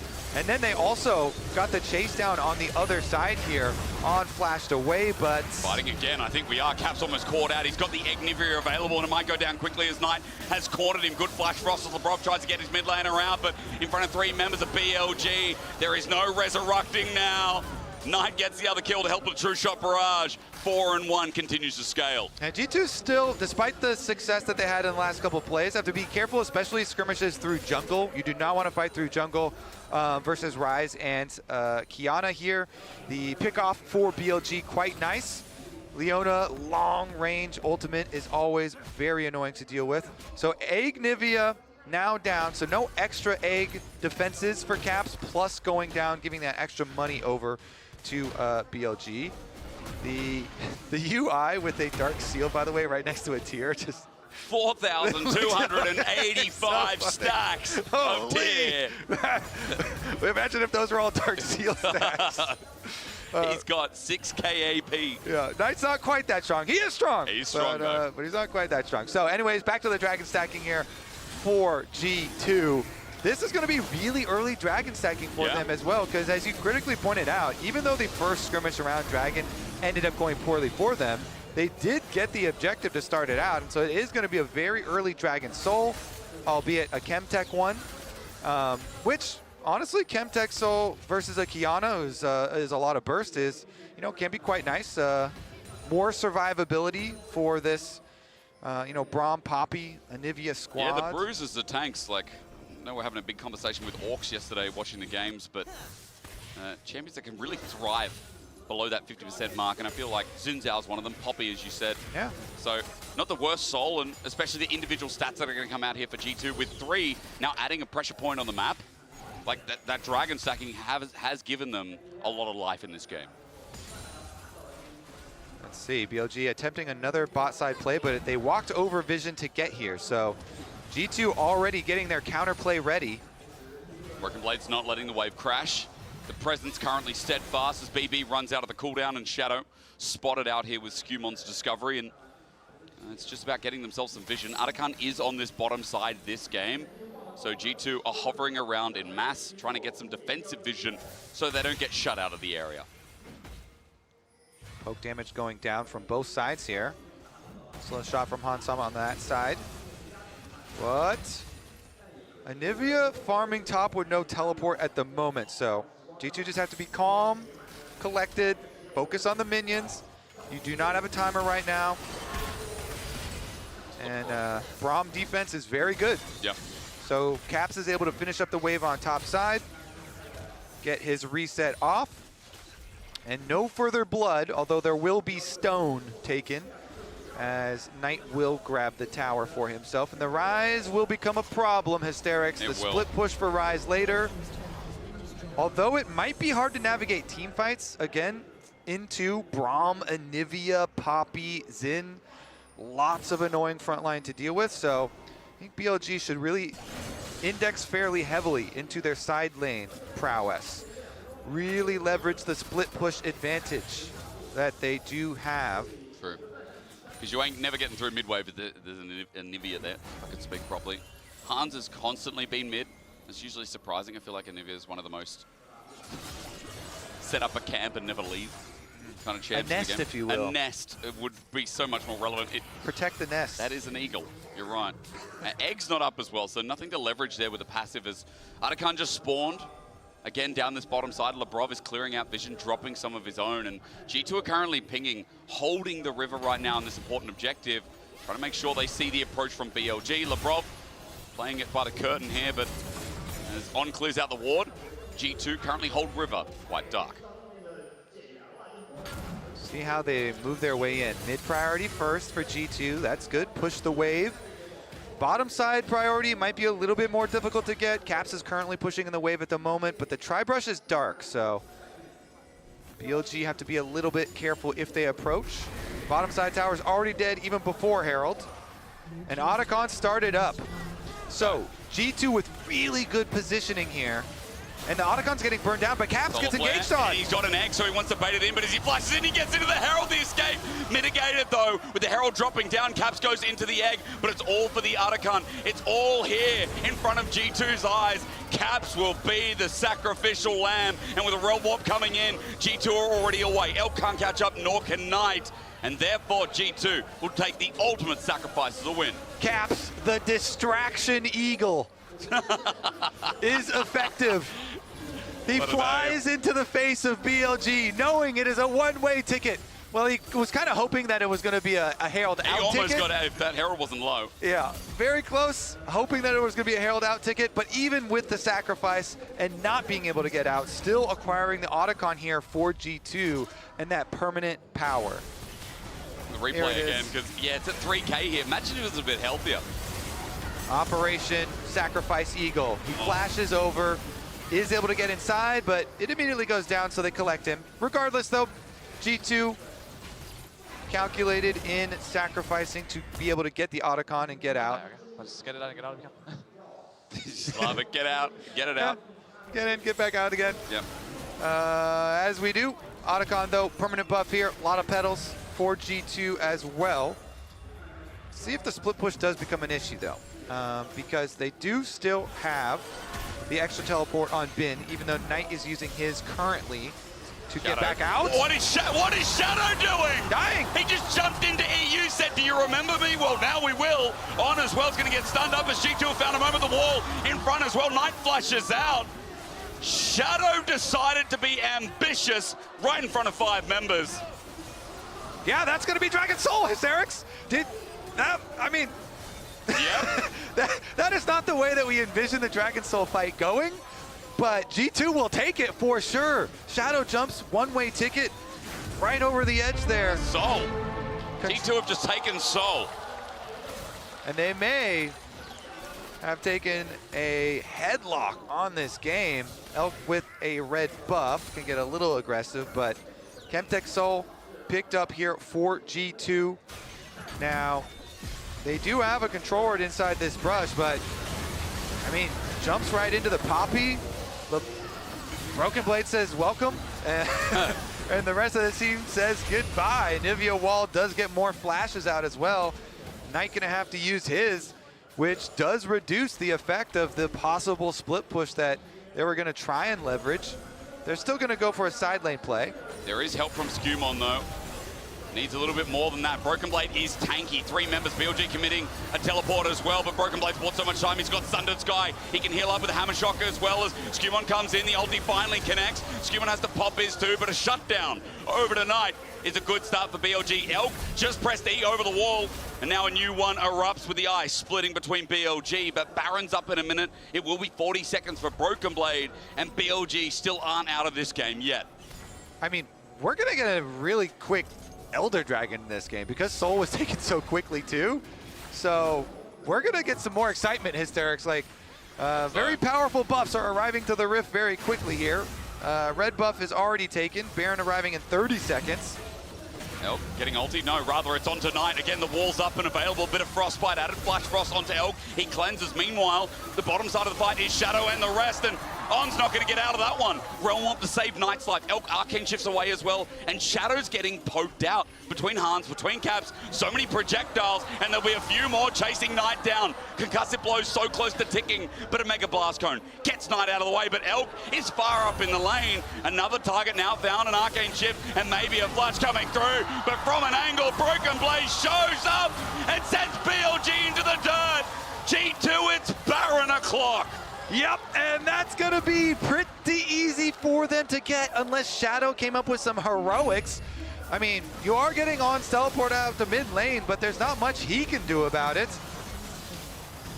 Spellbook maybe? Looks like he cannot get over to a smite at the moment, and Shadow is taking the enemy blue buff, so should be Baron for G2. Broken Blade's gonna add a turret to it soon as well. A defining moment in this game. The Red Bull Baron power play begins.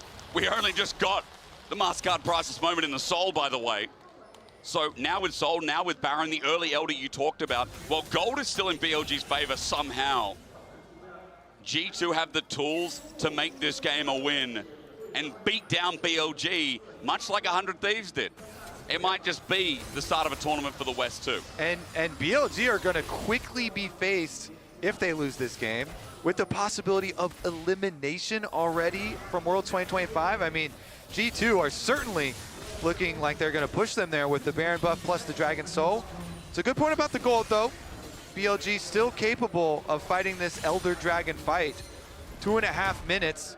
If you get a smite steal or you just win the Elder Dragon fight, oftentimes that can just change the entire game in your favor. So we'll see. The thing is, the engages from BLG right before a lot of these objectives, like one of the earlier Dragons, going in onto the Braum, and then having Bingo in as well, and then the previous one with Shadow jumping in, getting deleted, have been really rough for BLG. And so G2, I think if they just remain calm, stand, okay. Solar Flare, that's not calm. It's Zenith's blade. Good disengage. Shane's Corruption hits the back line though. And on, close to dying, will die first. The supreme display of talent ain't that good. And Ben as well in the front line's getting shredded.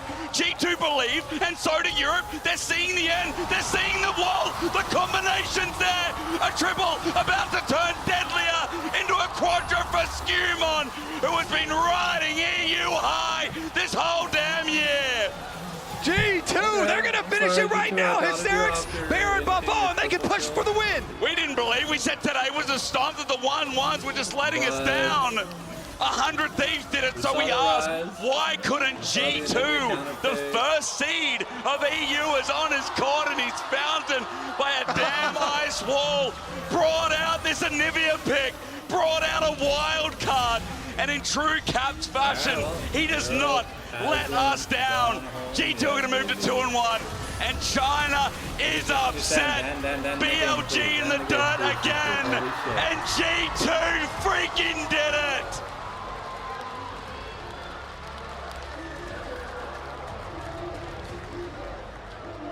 What a fun one. Anivia Poppy solo lanes for G2. Quite the scramble in a lot of those fights. The boys! How the hell did they, with Anivia? you talk about the comp so well, Kobe. They executed it.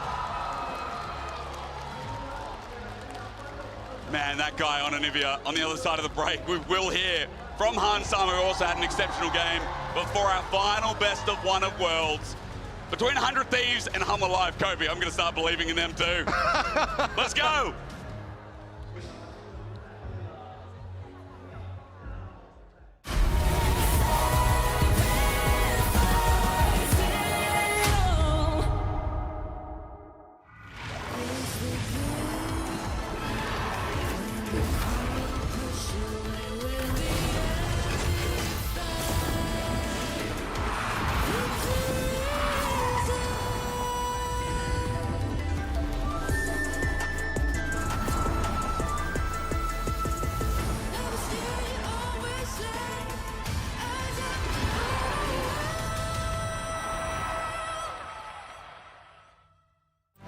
Players in the world are here. They can just burn this one down. Oh my god, EU win by 9! You are going to see them like you've never seen them before. Rocket Will as the Arcane Storm doing so much work, and Gen.G, they are just going to ace them. 누굴 만나도 이길 수 있다는 자신감 정도로만 생각하고 있습니다. Gen.G, the EWC winners.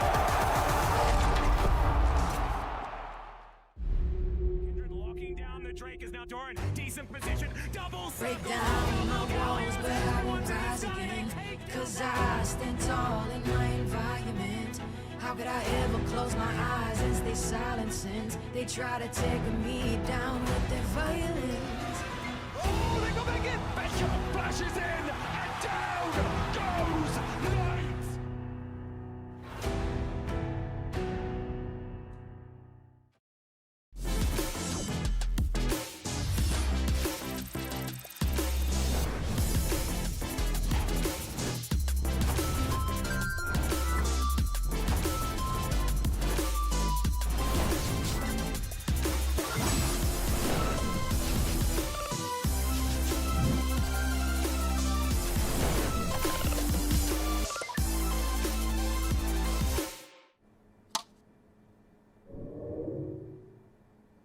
Red Bull gives you wings.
Say the thing.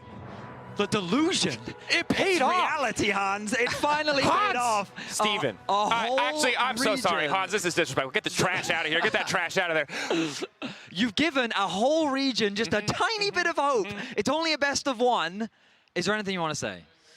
I mean, happy with the win. I think, I think if we show up, we for sure can win any teams in a tournament. So I personally have a lot of hope for our team, but yeah, let's see.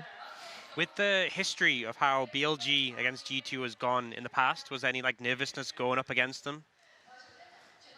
Yeah, it feels like every time we face BLG, you know, you have like in the back of your mind, sometimes you think about like the time where they eliminated us. But I feel like I think like recently we're more ready against this specific team. So like we are really looking forward all the fights that they are playing, because maybe it was like they're a very aggressive team, right? They play very proactive, but I feel like we were really ready to take up the fight. You know, not giving up anything for free, like the position, the control, and yeah, I think the fight in early was a bit sketchy, but yeah, I do want to ask. We looked a lot at that 6-minute fight where it felt like you guys got a little ahead of yourself, you got a little over eager. What were the comms like to kind of calm the team down to put you back in that position where you could really take over the game? I mean, losing like 4 kills there is for sure hard, but I think my team did very good. Like we all did very good to stay proactive for the game. I feel like we kept making plans what we actually can do with our champions, and I think we don't always do that. The game was nice. We all kept a strong mental and they kept going. So and I think when we had also I think they were giving up a lot of objectives. That made it easy for us. Right. Like they kept giving up their tempo when maybe they shouldn't have given it up. So it was a bit easy to take the position and just poking people off with my champion. So yeah, they made it easy in some scenarios. So the Otacon. Yeah, how much did you see? Because we won't have the replay, but how much did you see from your POV? Of what happened to Cap specifically? Oh, yeah. I mean, I think Rice snared him, and he was trying to get the Herald, I believe. So you can watch the whole play from his POV, okay? Oh my god. I'm guessing that you might have been a little bit more focused on hitting the Otacon in that moment. I had my camera on him at the same time because I was just like hitting Otacon, there's nothing to do. But yeah. I think actually that's a good play. That's an amazing play. You know, they get the Anivia, but we get the Otacon is super worth it. Props to Caps, and also I don't know what is that gameplay, but we always know he's very creative and he finds those. I think I would say clutch. You know, it's clear Deluge is a good word. He got a 5-man stun. All the BLG, they were just stunned by what was going on. Delusion, not just a branding thing. What was his comms like in that moment? Did he just say, unlucky, or guys who got the Otacon, or? I think it was something about, I will try to pressure. I'll play with the Herald. I think that's something. I think that's something he said. I don't really remember exactly what he said. That's fair. That's something like that. Yeah. All right. Goddamn. It really felt like in this game, like towards the mid to late game, once you guys had a little bit of advantage, it all flowed so well for you. And it kind of started for me when we look at the 2 picks into objectives. We saw you guys get Baron really easily off the back of a pick. We saw you get Soul really easily off the back of a pick.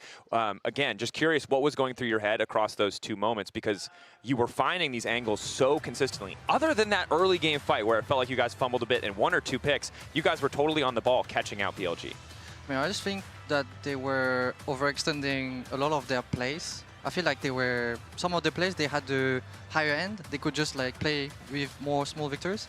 But I felt like they kept looking for fights, overextending with people no flash, and then we could end up catching them, right, and just getting the objective. I feel like having a lot of dragons this game from them being caught was a huge +1 for us. I feel like the draft as well worked really well into what BLG had, because you had a lot of control. You could control space really well and shut down anyone who moved forward. How quickly did the draft sort of come together? Like, at what point were you set on picking up the Anivia and sort of putting this composition together? So I think we started by like deciding whether we wanna lock in Varus or something else. And yeah, it started from okay, I'll just probably go poke in this game. And yeah, you have the champions that back kill up, like the Anivia that plays it slow, front to back composition. You just wanna go there, get the first vision, and it's for sure very hard for them to enter. And you have Poppy, Braum to back kill up, so it's like we are very stable once that game appears. And I think they were knowing that, so they tried to play super aggressive so that we don't like scale for free. Yeah. I feel like it's very like they need to find an insane flank this game to actually win. But I feel like our teamfight power around the objective is just too strong.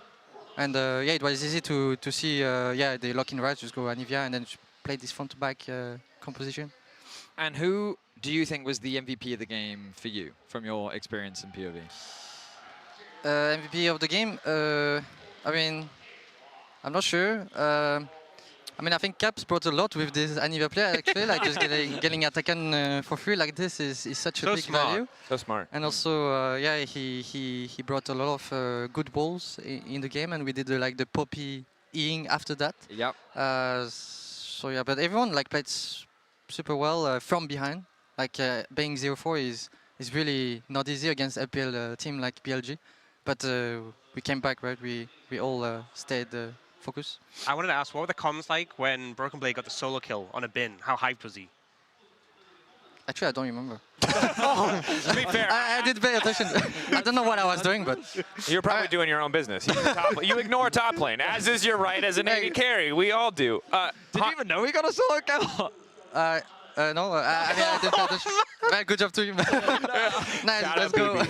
Hans, we're getting ready for the next matchup. It's HLE versus 100 Thieves. I want to ask you specifically about Viper, obviously a legendary AD carry. Do you have any thoughts kind of on him as a player, anything that you think he's doing well? Ox has called out Viper Life Esports a ton, but I'm curious what you think about Viper and if there's anything that he does especially well that impresses you. I mean, he's very talented, for sure. He's one of the AD carry. Sometimes in my free time, I just watch how he plays, because definitely he has good clicks when it comes to the game. So yeah, you can always see him moving his character really, really fast, even if nothing happens. But yeah, I think he's really good AD carry, good at pulling damage off in a team fight. So yeah. Solid stuff. I think, Hans, we just have to say again, congratulations. I know you guys have to focus on the games in front of you. You're thinking about G2, but you're winning for all of the LEC right now. So as representatives of the regions, thank you for your service. Yes. We'll let you go now. We're going to finish up talking about this matchup, hit on a few other things. But again, Hans-sama, congrats, brother. Incredible win. Good luck to you in the draw in the next round. Maybe a little bit of luck this time. We'll see what opponent you end up with. But now we shift our attention to Peanut and River. Of course, the jungle matchup as we look ahead at this one. And Ox, you've known Peanut for a long time. What are your thoughts on this? I mean, I feel like Peanut, obviously this is his last year, will be going to military service, and he's talked a lot about how it's felt more, it's hit heavier when he's had those losses. You know, they had a big loss in the road to MSI, and it felt super hard to deal with because it is that last year. And I feel like he's a player who's had such a meaningful career across so many teams, had such an impact within the LCK. So, you know, obviously such a historic player we've seen on so many rosters, on such a big stage so many times. Yeah, Peanut, of course, a historic player with an incredible pedigree, but one man on the 100 Thieves lineup. An unexpected superstar has been Dokla, who we've just found out is super turbo famous in China. And this is crazy how quickly this man blown up. I mean, I get it. He's a charmer. He solo killed Bin. What's crazy Apparently it's pretty easy, though, I will say. Apparently it's pretty easy. What's crazy is the magical story that just 100 Thieves have had ever since Dokla joined the roster. The change that we saw in terms of how they played, the magical run that they've been able to make domestically, the fact that they start the tournament off by upsetting BLG, like, you really don't know what this team is capable of. We know about the sheer number of struggles that they have gone through, and they are not favorites in this matchup by any means, but maybe we get some magic today. That's an excellent statement. And I'll tell you what, after G2 have won, we've got some delusion to spare. So we'll root for our Western comrades. Ox, you might still be the favorites, but we're going to send it over to Castro because I see one man who is very excited to talk about 100 Thieves. I'll take some of that delusion, please. I need a lot of it versus HLE. I mean, to be fair, against BLG, 100 Thieves destroyed them. And against Top Esports was a different story, but I don't even know how like, I think it's more realistic now that we've seen 100 Thieves at their peak take down an Eastern team. Their schedule's been so hard, Kobe. Now against Humble Life, anything's possible. Honestly, I'm just glad that Big Dokes is getting the recognition he deserves now. 4 million views. That is crazy. Let's go. He has just been so entertaining. It has been a real blessing him returning to the LCS this year. You know, he was not even on a team, and then he got back in just as a coach, and then because it didn't work out coaching, maybe you could say, oh, well, he wasn't a good enough coach for Sniper. But then he gets to play, and they goes in, and it absolutely turned around 100 Thieves year. It was our story all year long. The crazy turnaround for this team and the last heist, the journey that they have been on is amazing. All that being said, they are mega underdogs here versus HLE, LCK, number 2 seed. And they've also given over Azir, so let's see how painful that will be. Yeah, our champ select's already started, of course, you can see on your screen, powered by Omen and HyperX. And you got the Azir B1 let through this time over to Zeka. And I know a lot of people globally might just watch internationals and think of the Akalis, the Yones, think of all these like skill building champions, but Zeka's Azir also fantastic as a natural match on the other side. The Ryze is up and available when the Orianna's not. Maybe this time they go for the Talia and give a strong mid-jungle pairing for 100 Thieves in this last best of 1. This is something that they have run a lot. Pantheon plus Talia not only is the obvious point and click for your seismic shove, but also the double globals. 100 Thieves use that very effectively. This is a team that really likes to push the action. They constantly are looking for aggressive plays with River. And so Pantheon, we, especially in North America, we really had a love affair with this champion. Super high priority on it because not only of the gank possibilities, but also the later ones for macro. Regardless, HLE here rounded out. It's a funny mirror of the Last Dances, by the way, because you know HLE with Peanut of a Last Dance of his own, and 100 Thieves organizations themselves. But Sion, holy moly, Sion has been quite good at the tournaments. The reliability of that tank is massive. K'Sante is one of the, it's just a normal answer, and so there's nothing too special there, but Big Dokes is confident on the K'Sante side as well. Like, tanks has just been good. Now, K'Sante doesn't have the best win rate here in the main stage, but Sion definitely does. Let's see if 100 Thieves can change that as we get into the second ban phase. Let's look towards 80 carries, Kobe, because there's no ADs on the board currently. 100 Thieves will have priority. With Yunara already gone in the last big ban, we're in a similar situation. It was the Caitlyn's, well, I mean, I've got more than Caitlyn, I promise you. There's a lot of 80 carries taken away. Yeah, and FBI, he does play Caitlyn, but he plays a lot of like Jhin. The Senna was really, really big for him as well. Senna does have a global of her own to add, and Jhin can follow up on some of these long-range plays, but again, Jhin has a lot of good things, but he does not kill Scions. Yep. So it's one of the reasons why Sion has been so effective here. Sion and Xin are just such a mega frontline that it makes your 80 carry choice a lot harder. So we'll see, but they're, at least from the HLE side, are worried about some of the snap engage from 100 Thieves, which has been the name of the game for them. They do like to skirmish quite a lot, and so the Neeko not going to be one of the answers to pair with the 80 carry role over there. Yeah, strong laning may suggest that, again, getting rid of the potential Caitlyn that could come out. Kai'Sa goes, and Lucio from FlyQuest was talking a little bit about, you know, that the Kai'Sa can't really play around these objectives. It takes a while to get there and gets forced a bit. Yeah. So now with that off the board and the Ziggs, 100 Thieves are weighing up the possibility of an engage to layer up with this snap that you talked about through mid-jungle. And that's pretty simple there from Ayla as we get a counterpick 80 carry for the comp.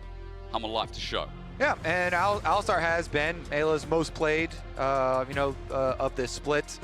And has been Delight's most played, actually, of this split. It's a surprise, yeah. And so a bit of a takeaway there, too. Ooh, Viper's Lucian. Lucian Braum angle. Is going to be annoying. Braum into Alistar, very good as well. There's the Senna I was talking about. So it's something that FBI has always loved and has had quite a significant amount of success on. He is our quickest Senna stacker. We constantly are tracking our soul stacking. It's a nice title. And he at least in the LCS, he was the best. And so he is playing into a Braum, you know, melee support on the other side. Yep. Or he's playing into a Sion if there's some sort of swap stuff that goes on in this game, which very well may be the case. Hint, hint. First Center of Worlds, by the way. So haven't noticed Center yet, surprisingly, but to be fair, this champion disappeared from a lot of our radars as we started getting more lane dominance. So defense maneuver you say from FBI, I like that you talk about his comfort. I feel like that's so important when we just watched G2 win on some of these pocket picks, but seeing comfort come out of Western regions, I feel like it's what helps get them across the line. And we have to see, speaking of crossing the line, Kobe, if you can get excited as I did in that last game, because G2 did it, why can't 100 Thieves? 100 Thieves started it, by the way. They started the hype on this tournament for the West.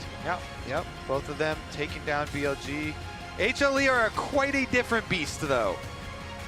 So let's see, what can the Thieves do about it this time around? Viper's Lucian gives me quite a lot to fear. So let's see about how they navigate that situation. I do think there might be some early level 1 shenanigans. HLE run straight through to the river. Try and get some of the deep wards. Hard push here into the jungle. Do expect, or are we distracting up here? No way you distract with emote spam and then wrap around. Okay. The boys. There we go. Oh, hey. Yeah, whoop. that's fair. Each of them got one tap, one touch. They have the same emote. And they can't do it again because Did they coordinate? They got grasp. So, let me fill you in on some of the Dokla content. Yeah, tell me. So he actually leaked his strategy that he was going to use versus Zeus. Okay, what was it? But he then clearly has not implemented that strategy, because in his vlog he said, I'm going to practice Jason Nar and I'm going to use Zeus skin.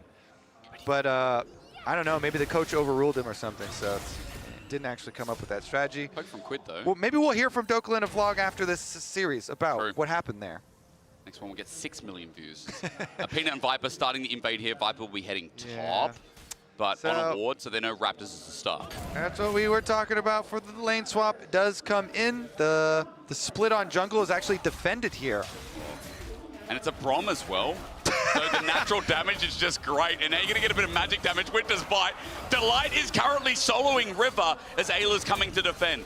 Not a moment too soon, as with another rotation, I fear for River, but remember he's in the jungle. He'll be able to cue this away. Powered cues. Really nice Guaranteed. timing from River. Yeah. It was a bit scary, and he's looking to rotate as he sees Delight walking back towards bot. So, neither support is getting any experience. No. Quite frequently, the supports will at least soak level 2, but I do think this iteration is also good. The jungle focus iteration, Delight jungle attack mode, and he's actually delaying Krugs right now by leashing them all the way out. I mean, Delight has done quite a significant job at delaying here. Yeah, really nice. Nice stuff from him, being as annoying as possible to River. And look at the difference in speed. It is a full camp difference in speed clear due to Delight's interference. And Zeus just took the big Krug as well. I think FBR walked up. I'm not sure what he got out of it, but still a bit of a denial towards River as Peanut was finished a while ago. Back towards his blue side of the map there, Kobe. So there is a bit of a tempo lead here for Hanwha Life's Peanut. And you can't really dive a Sion and a Braum. Are those two of the worst champs to dive in the game? It's pretty close too, isn't it? Definitely so. Regardless, they will continue on with the split map for jungle, albeit a bit delayed there for River. Delight is still not level 2. No. He's left a little bit early. He only needs to soak 1 minion, though, to get it. And Quid is going to face check. Seems fine. Okay. Scrying off the wrong way, by the way, in the end. So doesn't even get the ward. Just rotating around. Delight is on a monster journey. Quid got it. Quid got it. Oh, okay. Yeah. That makes sense. But how he hit it behind him. He's still level 1. So you said 1 minion, Kobe, and there it is. There it is. Seismic Shove is good. Winter's Bite, Quid running low on mana. Just passes through mid. Maybe to sync up here with Peanut. Peanut's going in again. What angle's he taking? Just warding for second Raptor respawn here. Remember the delay as well on the opposite side. So while River can go camp their second respawn, it is significantly delayed, and they can come actually fight them on it again. Are they actually going to cross, though? Is River done with the Raptors? All right, he's had a lot of time. He probably should be done. Just waiting to see. There we go. Okay. As you said, a little bit behind. Seismic Shove again through mid. The trading, Ayla's covering. Okay, so all of the timing has been evened up Yep. then. Pretty much. It's just that River's side Raptor, quote unquote, will respawn a little bit quicker. Going for Krugs now. Peanut wants a little bit more, but this is on the swap back. So that Krug, that's a little greedy of a Krug take from Peanut. River has reset back with Dokla. Might That's the face check, right? cost him a flash or something, but he finishes it pretty quick. Peanut, the damage, oh, it's autoed down, but against the wall. Get the little ones. It's really good as Peanut flashes away. River was also coming in, so a really good defense. Even though Peanut gets away with it, down to someone to see if that can be punished as there's no opening through mid. Quid hovers around bot, and Peanut's going to use this opportunity to try back away. River's got the purchase, so he should, if he finds him, River does. He will indeed. Onto Peanut. No, stops there. Peanut has no flash. Okay. Just gonna go back and harass him again. He's going to stop him once Do more. it. Do it. W's him. We get another spear. He can't go too far because there's a Braum up in the top side. Yep. And so if Delight gets annoyed and starts to come down. But River is a tenacious jungle invader. So, and he has a purchase advantage. Yep. So here comes the dive. And onto Zeka, the flash, matched by the other flash. No seismic shove, but it won't matter. The poke enough. Zeka can't get home, and first blood goes over to River.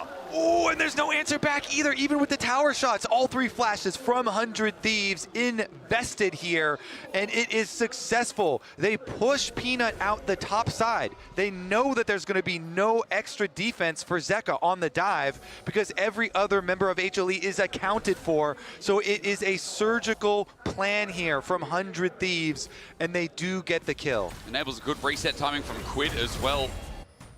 As you said, River, an exceptional play. Goes popped here by FBI. Just walks it back, gets a little bit of souls, but as he sits solo up in top side, in that play led to Peanut being so delayed to get back. Dragon's going to be started now, but an opening for 100 Thieves, which is fantastic. Dokla does have level 6 available, but onto Zaze, he's not going to pull the trigger. They're wary about this Dragon, even though there is a Pantheon top side as Culling comes through. Minion wave in the way, going to soak quite a bit here from FBI, and they have sustain, so they're okay. Onto Delight, though, hang on. Viper's got no mana. He's going to be chained down. The wall's up in the way, but all they need is a couple more autos. Delight flashes match there. Kobe jumps for joy, but it ain't over yet as FBI gets the first one. Dragon now started by 100 Thieves. They want to take this too. The call is FBI, open up! Here comes the Dragon fight, though! There's an ultimate melee range. Hang on, is it too early? The Sky, rather, the darkness comes through, but it ain't enough. The shove back too good from Quid, but Zayas is tanky. Dokla in the all-out flashes out from a decimating smash, and Hama Live come in to take the Dragon by force. Oh, we're having some fun, but HLE in the end, they get the objective. But topside, again, FBI and Ayla here going aggressive. They get the chase down. They kill off Delight to grab the extra kill. So now it's one more kill for 100 Thieves for the Feats of Warfare, although the objective lead now taken by HLE with the early Dragon. So here's another look at it again. FBI, again, as we said, comfort pick for him from Champ Select, and Viper has no mana. So they say, we are going to take out your support. Flash for flash answered. Nice. Golden Glue and Spooks, the coaches here, 400 Thieves. All in. Interrupted Quid, really nice. With the layering of zone control there, Zeka can't get his shove, especially when Humble Life are grouped as 3. All right, Grub fight. You ready for some more action, buddy? I hope so, man. 100 Thieves delivered so far. Humble Life have to come to the contest. What do you think about those summoners? Zeka does not have flash. Neither does Peanut, neither does Zeus. I am a little worried since FBI flashed for the kill, so no flash on the Senna could be punishable. And Sion from the top side is a little... Peanut has ult. He steals with the smite. That's one down. There's the engage. 100 Thieves started off into a mosh pit. We begin. Peanut pulls out the Crescent Guard, but he's getting hit hard. Dokla comes in, CCs while FBI uses his last breath to do the same. Quid with the Weaver's Wall with the Culling, running into River. He shields for now, but he's one auto away as Zez pumps him. A good shuffle from Zeka as 100 Thieves went into that mosh pit confidently, but walk away as 100 Thieves have also got Dokla on the exit path.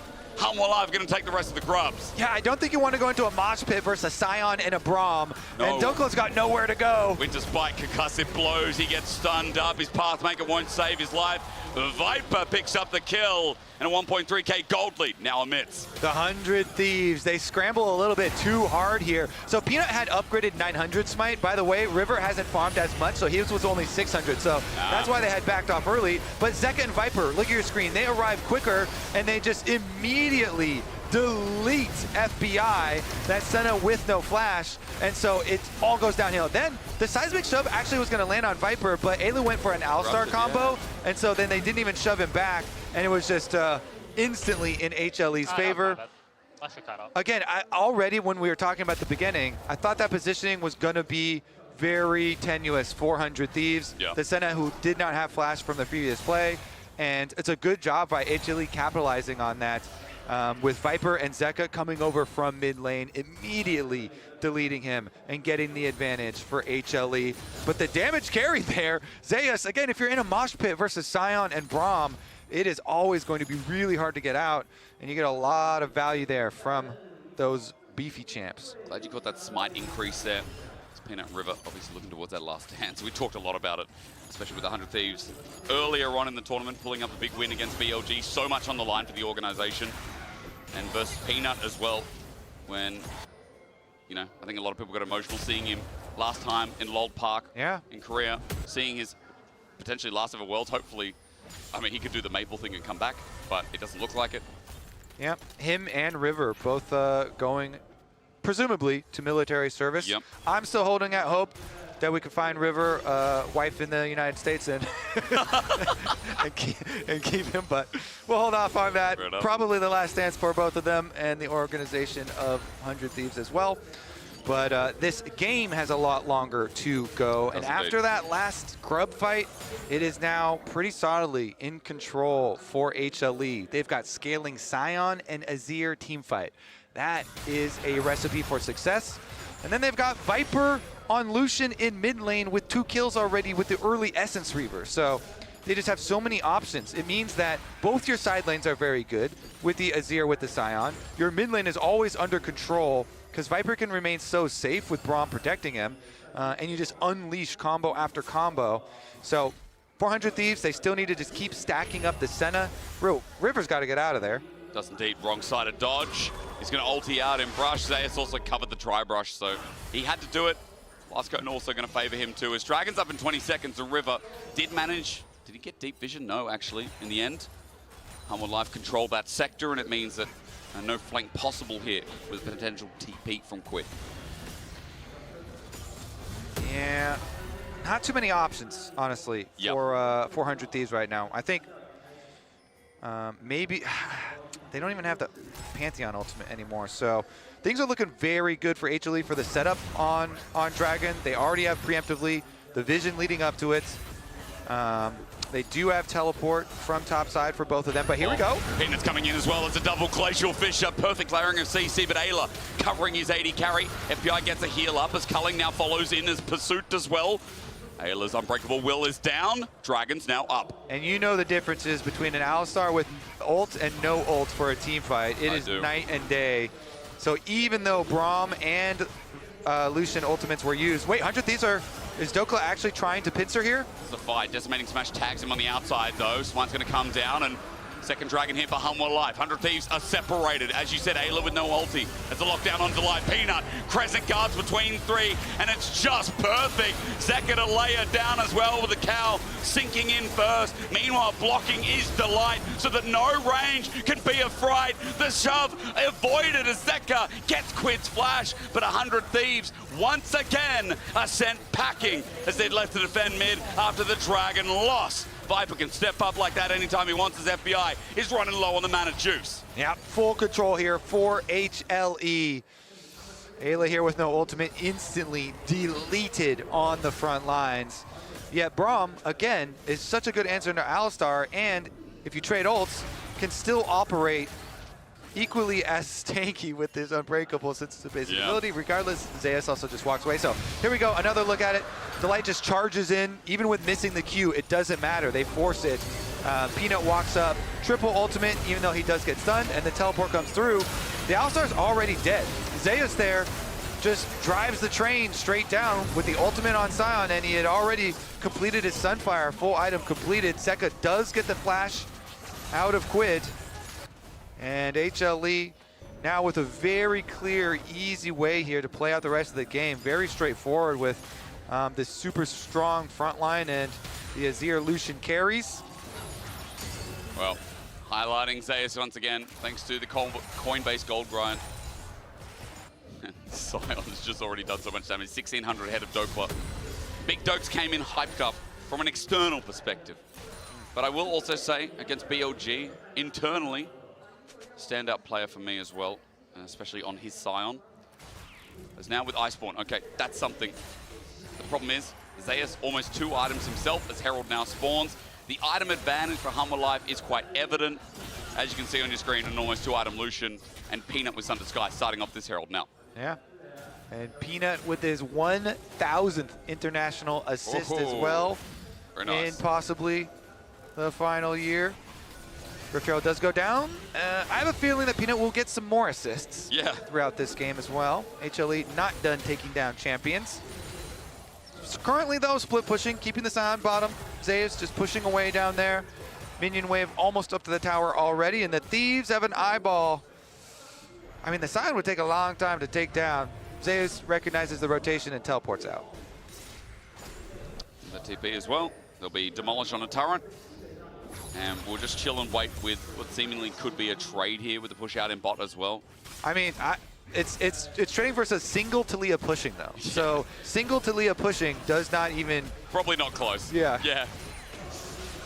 See what the trade actually looks like. Ayla getting chunked by Viper. Delight pulls out the Glacial Fissure again. Remember, he can block this. The Dawning Shadow flies in, but Humble Life feels so confident they can just send it. Zeus once again chunks with the ulti as Dokla wants something from Zeka, but Shifting Sands gets Zeka out of harm's way. He can outrange us. He can walk out. It doesn't matter because the rest of 100 Thieves in mid lane are getting assaulted. Zeus standing up to the turret. He cares not, taking 4 shots with the Herald getting spawned and Tempo being dropped by Humble Life hard.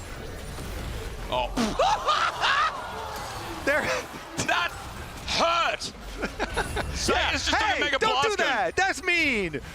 He has assassinated with this Sion, this full tank Sion, I think 3 or 4 times now. Yeah, let's get a cinematic review of that one. We'll get a Blast Cone 360 shield pop. Oh yeah. From Zeus. Play of the match. Honestly, though, Sion is just looking like a superhero so far this tournament. Zeus there definitely doing his part as well. I think there is a small chance that HLE might win this game. I don't know about that, Kobe. I don't know about that. A little bit. Anyways, they go in on Ayla again, Alistar, and he pops the ultimate, but he's already basically dead. So he's out of the fight, no health, no ultimate. River is dead. And so as the teleports come in, you know it's one of those teleports where you're like, well, I'm toast. I'm arriving into a graveyard already. Yeah. Here, thank you, observers. Here we go. Kills the Put the thing. montage music on. Hits the E, flashes for the pop and the Q. Instantly delete. We're fighting again. I feel like 100 Thieves want to contest this as much as they can. Get towards that dragon, but there is no way. Ayla caught out, and Humble Life just open up this 3rd dragon with ease. 5,000 is the gold lead, and a lot more of these montages are flying through as it is gold galore for the Korean 2nd seed, chasing their 2nd win of Worlds 2025. All right, talk to me about Delusion. Because we're only 18 minutes into the game, and HLE already 4.7 thousand gold lead plus the dragons, plus are about to kill another one. Yeah, I'll try for the Delusion. The problem is, this keeps happening. Zeus is trying to set an all-time record for damage done by a Sion in the first 20 minutes of the game. I like that. Let's track this. Well, you know, all-time most kills by a Scion as well. Surely. He could get that. In a competitive game, folks. In a competitive game. How about we start it with the most restrictions? It has to be in a Worlds game Yep. on a Saturday at whatever time it is right now. Saturday? I had no idea. Is it actually I'm Saturday? I don't know. I'm still a little lagged. Okay. Yes, it is. Well done. Nice. Nailed it. On a Saturday, by anyone in the Swiss stage, in the first stage. Who is named after a Greek god? Yeah. How many of those we got? Yeah. We don't know. Well, We couldn't tell you. he's number one right there. He's definitely one. I could name He's the him. yeah. one. All right. Well, 100 Thieves. What do you think? Where's your delusion at? We're racking our brains right now. What do we do? How do you to slow the stop game down this? for FBI? Well, honestly, I don't think we want to slow down. Maybe let's speed it up. Okay, how do you Just speed it full up? send. Basically, what you do, you pick a target. Yep. Usually, you want to pick a target that's got an objective bounty. But I don't know if you can ever kill Zeus. Maybe we can. We might get an answer. Seismic They've shove. got it. objective bounty. You see it. You want to see it. Dawning Shadow as well helps out. Ayla's also sent away Viper. You believe Kobe? Because with Zeus ulting in, he might be a free target for Quid. Meanwhile, the rest of the fight is going Doklet's ways. He runs into Zeka. I say that, but Viper still just not dying. He all out as Doklet goes in the bush. Held out. Zeka as well. Spaces River. And Hummer Life, it's the sketchiest fight. But even that is too much to ask for. Hummer Life Zeus is godlike. It just keeps getting better no matter how much 100 Thieves find an avenue. Zeka will also see FBI flash away. He survives for now, but that Arakan will add gold right into the ground. Yep, Otacon for HLE, the tower on top side. FBI is trying. Not a lot that they can do about it, though. All right, HLE looking pretty dang good here. I think as well, we're seeing in the tournament so much success. And of course, we've had, we're in best of one stages. Yep. So Fearless is going to provide a lot more variety. But we're seeing so much success from these really standard team fight comps. Of course, the actual play is the big is the focal point. But these things have had a lot of success too. And now, when you're so far ahead here, let's look at how they try and get some of the bounties. Viper had one on his head, but the peel is too good. Zeka's there, Zeus is there. Viper avoided for long enough himself, and then Zeka's ultimate with the peel as well. So no bounty claimed. And Zeus came back. He has higher health there at the end of the replay than he did at the beginning. Yeah, he teleported like straight away as well. Zeus now at 7. We're going to have to get a record on this thing because he's just under turret for now. Zeka coming to help him out. Much like he helped out Viper before, he's going to help out his top laner. Seismic shove avoided with a good time. Zonya's unstoppable onslaught meanwhile. And these shove backs from Zeka are crystal clean. The Dawning Shadow enables the chase from Doklet, but way too deep. With a Winter's Bite over the wall, sets up for Viper to just take on the rest of the team. 100 Thieves will not feel safe under their own inhibitor turret. Hummer Life are putting on a display in Beijing. Okay, but can they get Quid one more time, though? Huh? Maybe not. Maybe that's the win for 100 Thieves, but Hummer Life at 12k gold lead. These fights are literally just showing some hand stiff. Yeah. We'll probably take another look at that one, but HLE, they destroy the base, at least the bottom inhibitor, and they're calling it a day after that one. Go for the reset. They are very rich. Go spend the rest of your money and walk it on back out. Well, it'd be a big day. I mean, considering that for LCK, they did have an internal rivalry between Gen.G and T1. But if Hummer Life can finish this game off, then what have we got? 7 is the most kills an international Scion has gotten in a single game. Holy! I see 8 right there. I see 8. I see 8 right there. He's got the record. Zeus is legendary, 8-0 Scion. He's got the record now, the new record for most kills in an international game by a Scion. How many more can he get? I mean, I'm just also curious about the damage. There's got to be some of the most damage we've ever seen as well.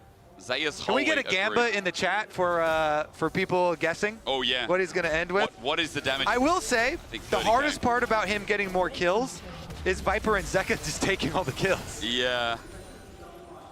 Good luck, Zayas. I'm rooting. Well, I'm still rooting for Thieves, but I'm also rooting for Zayas. You walked into that one.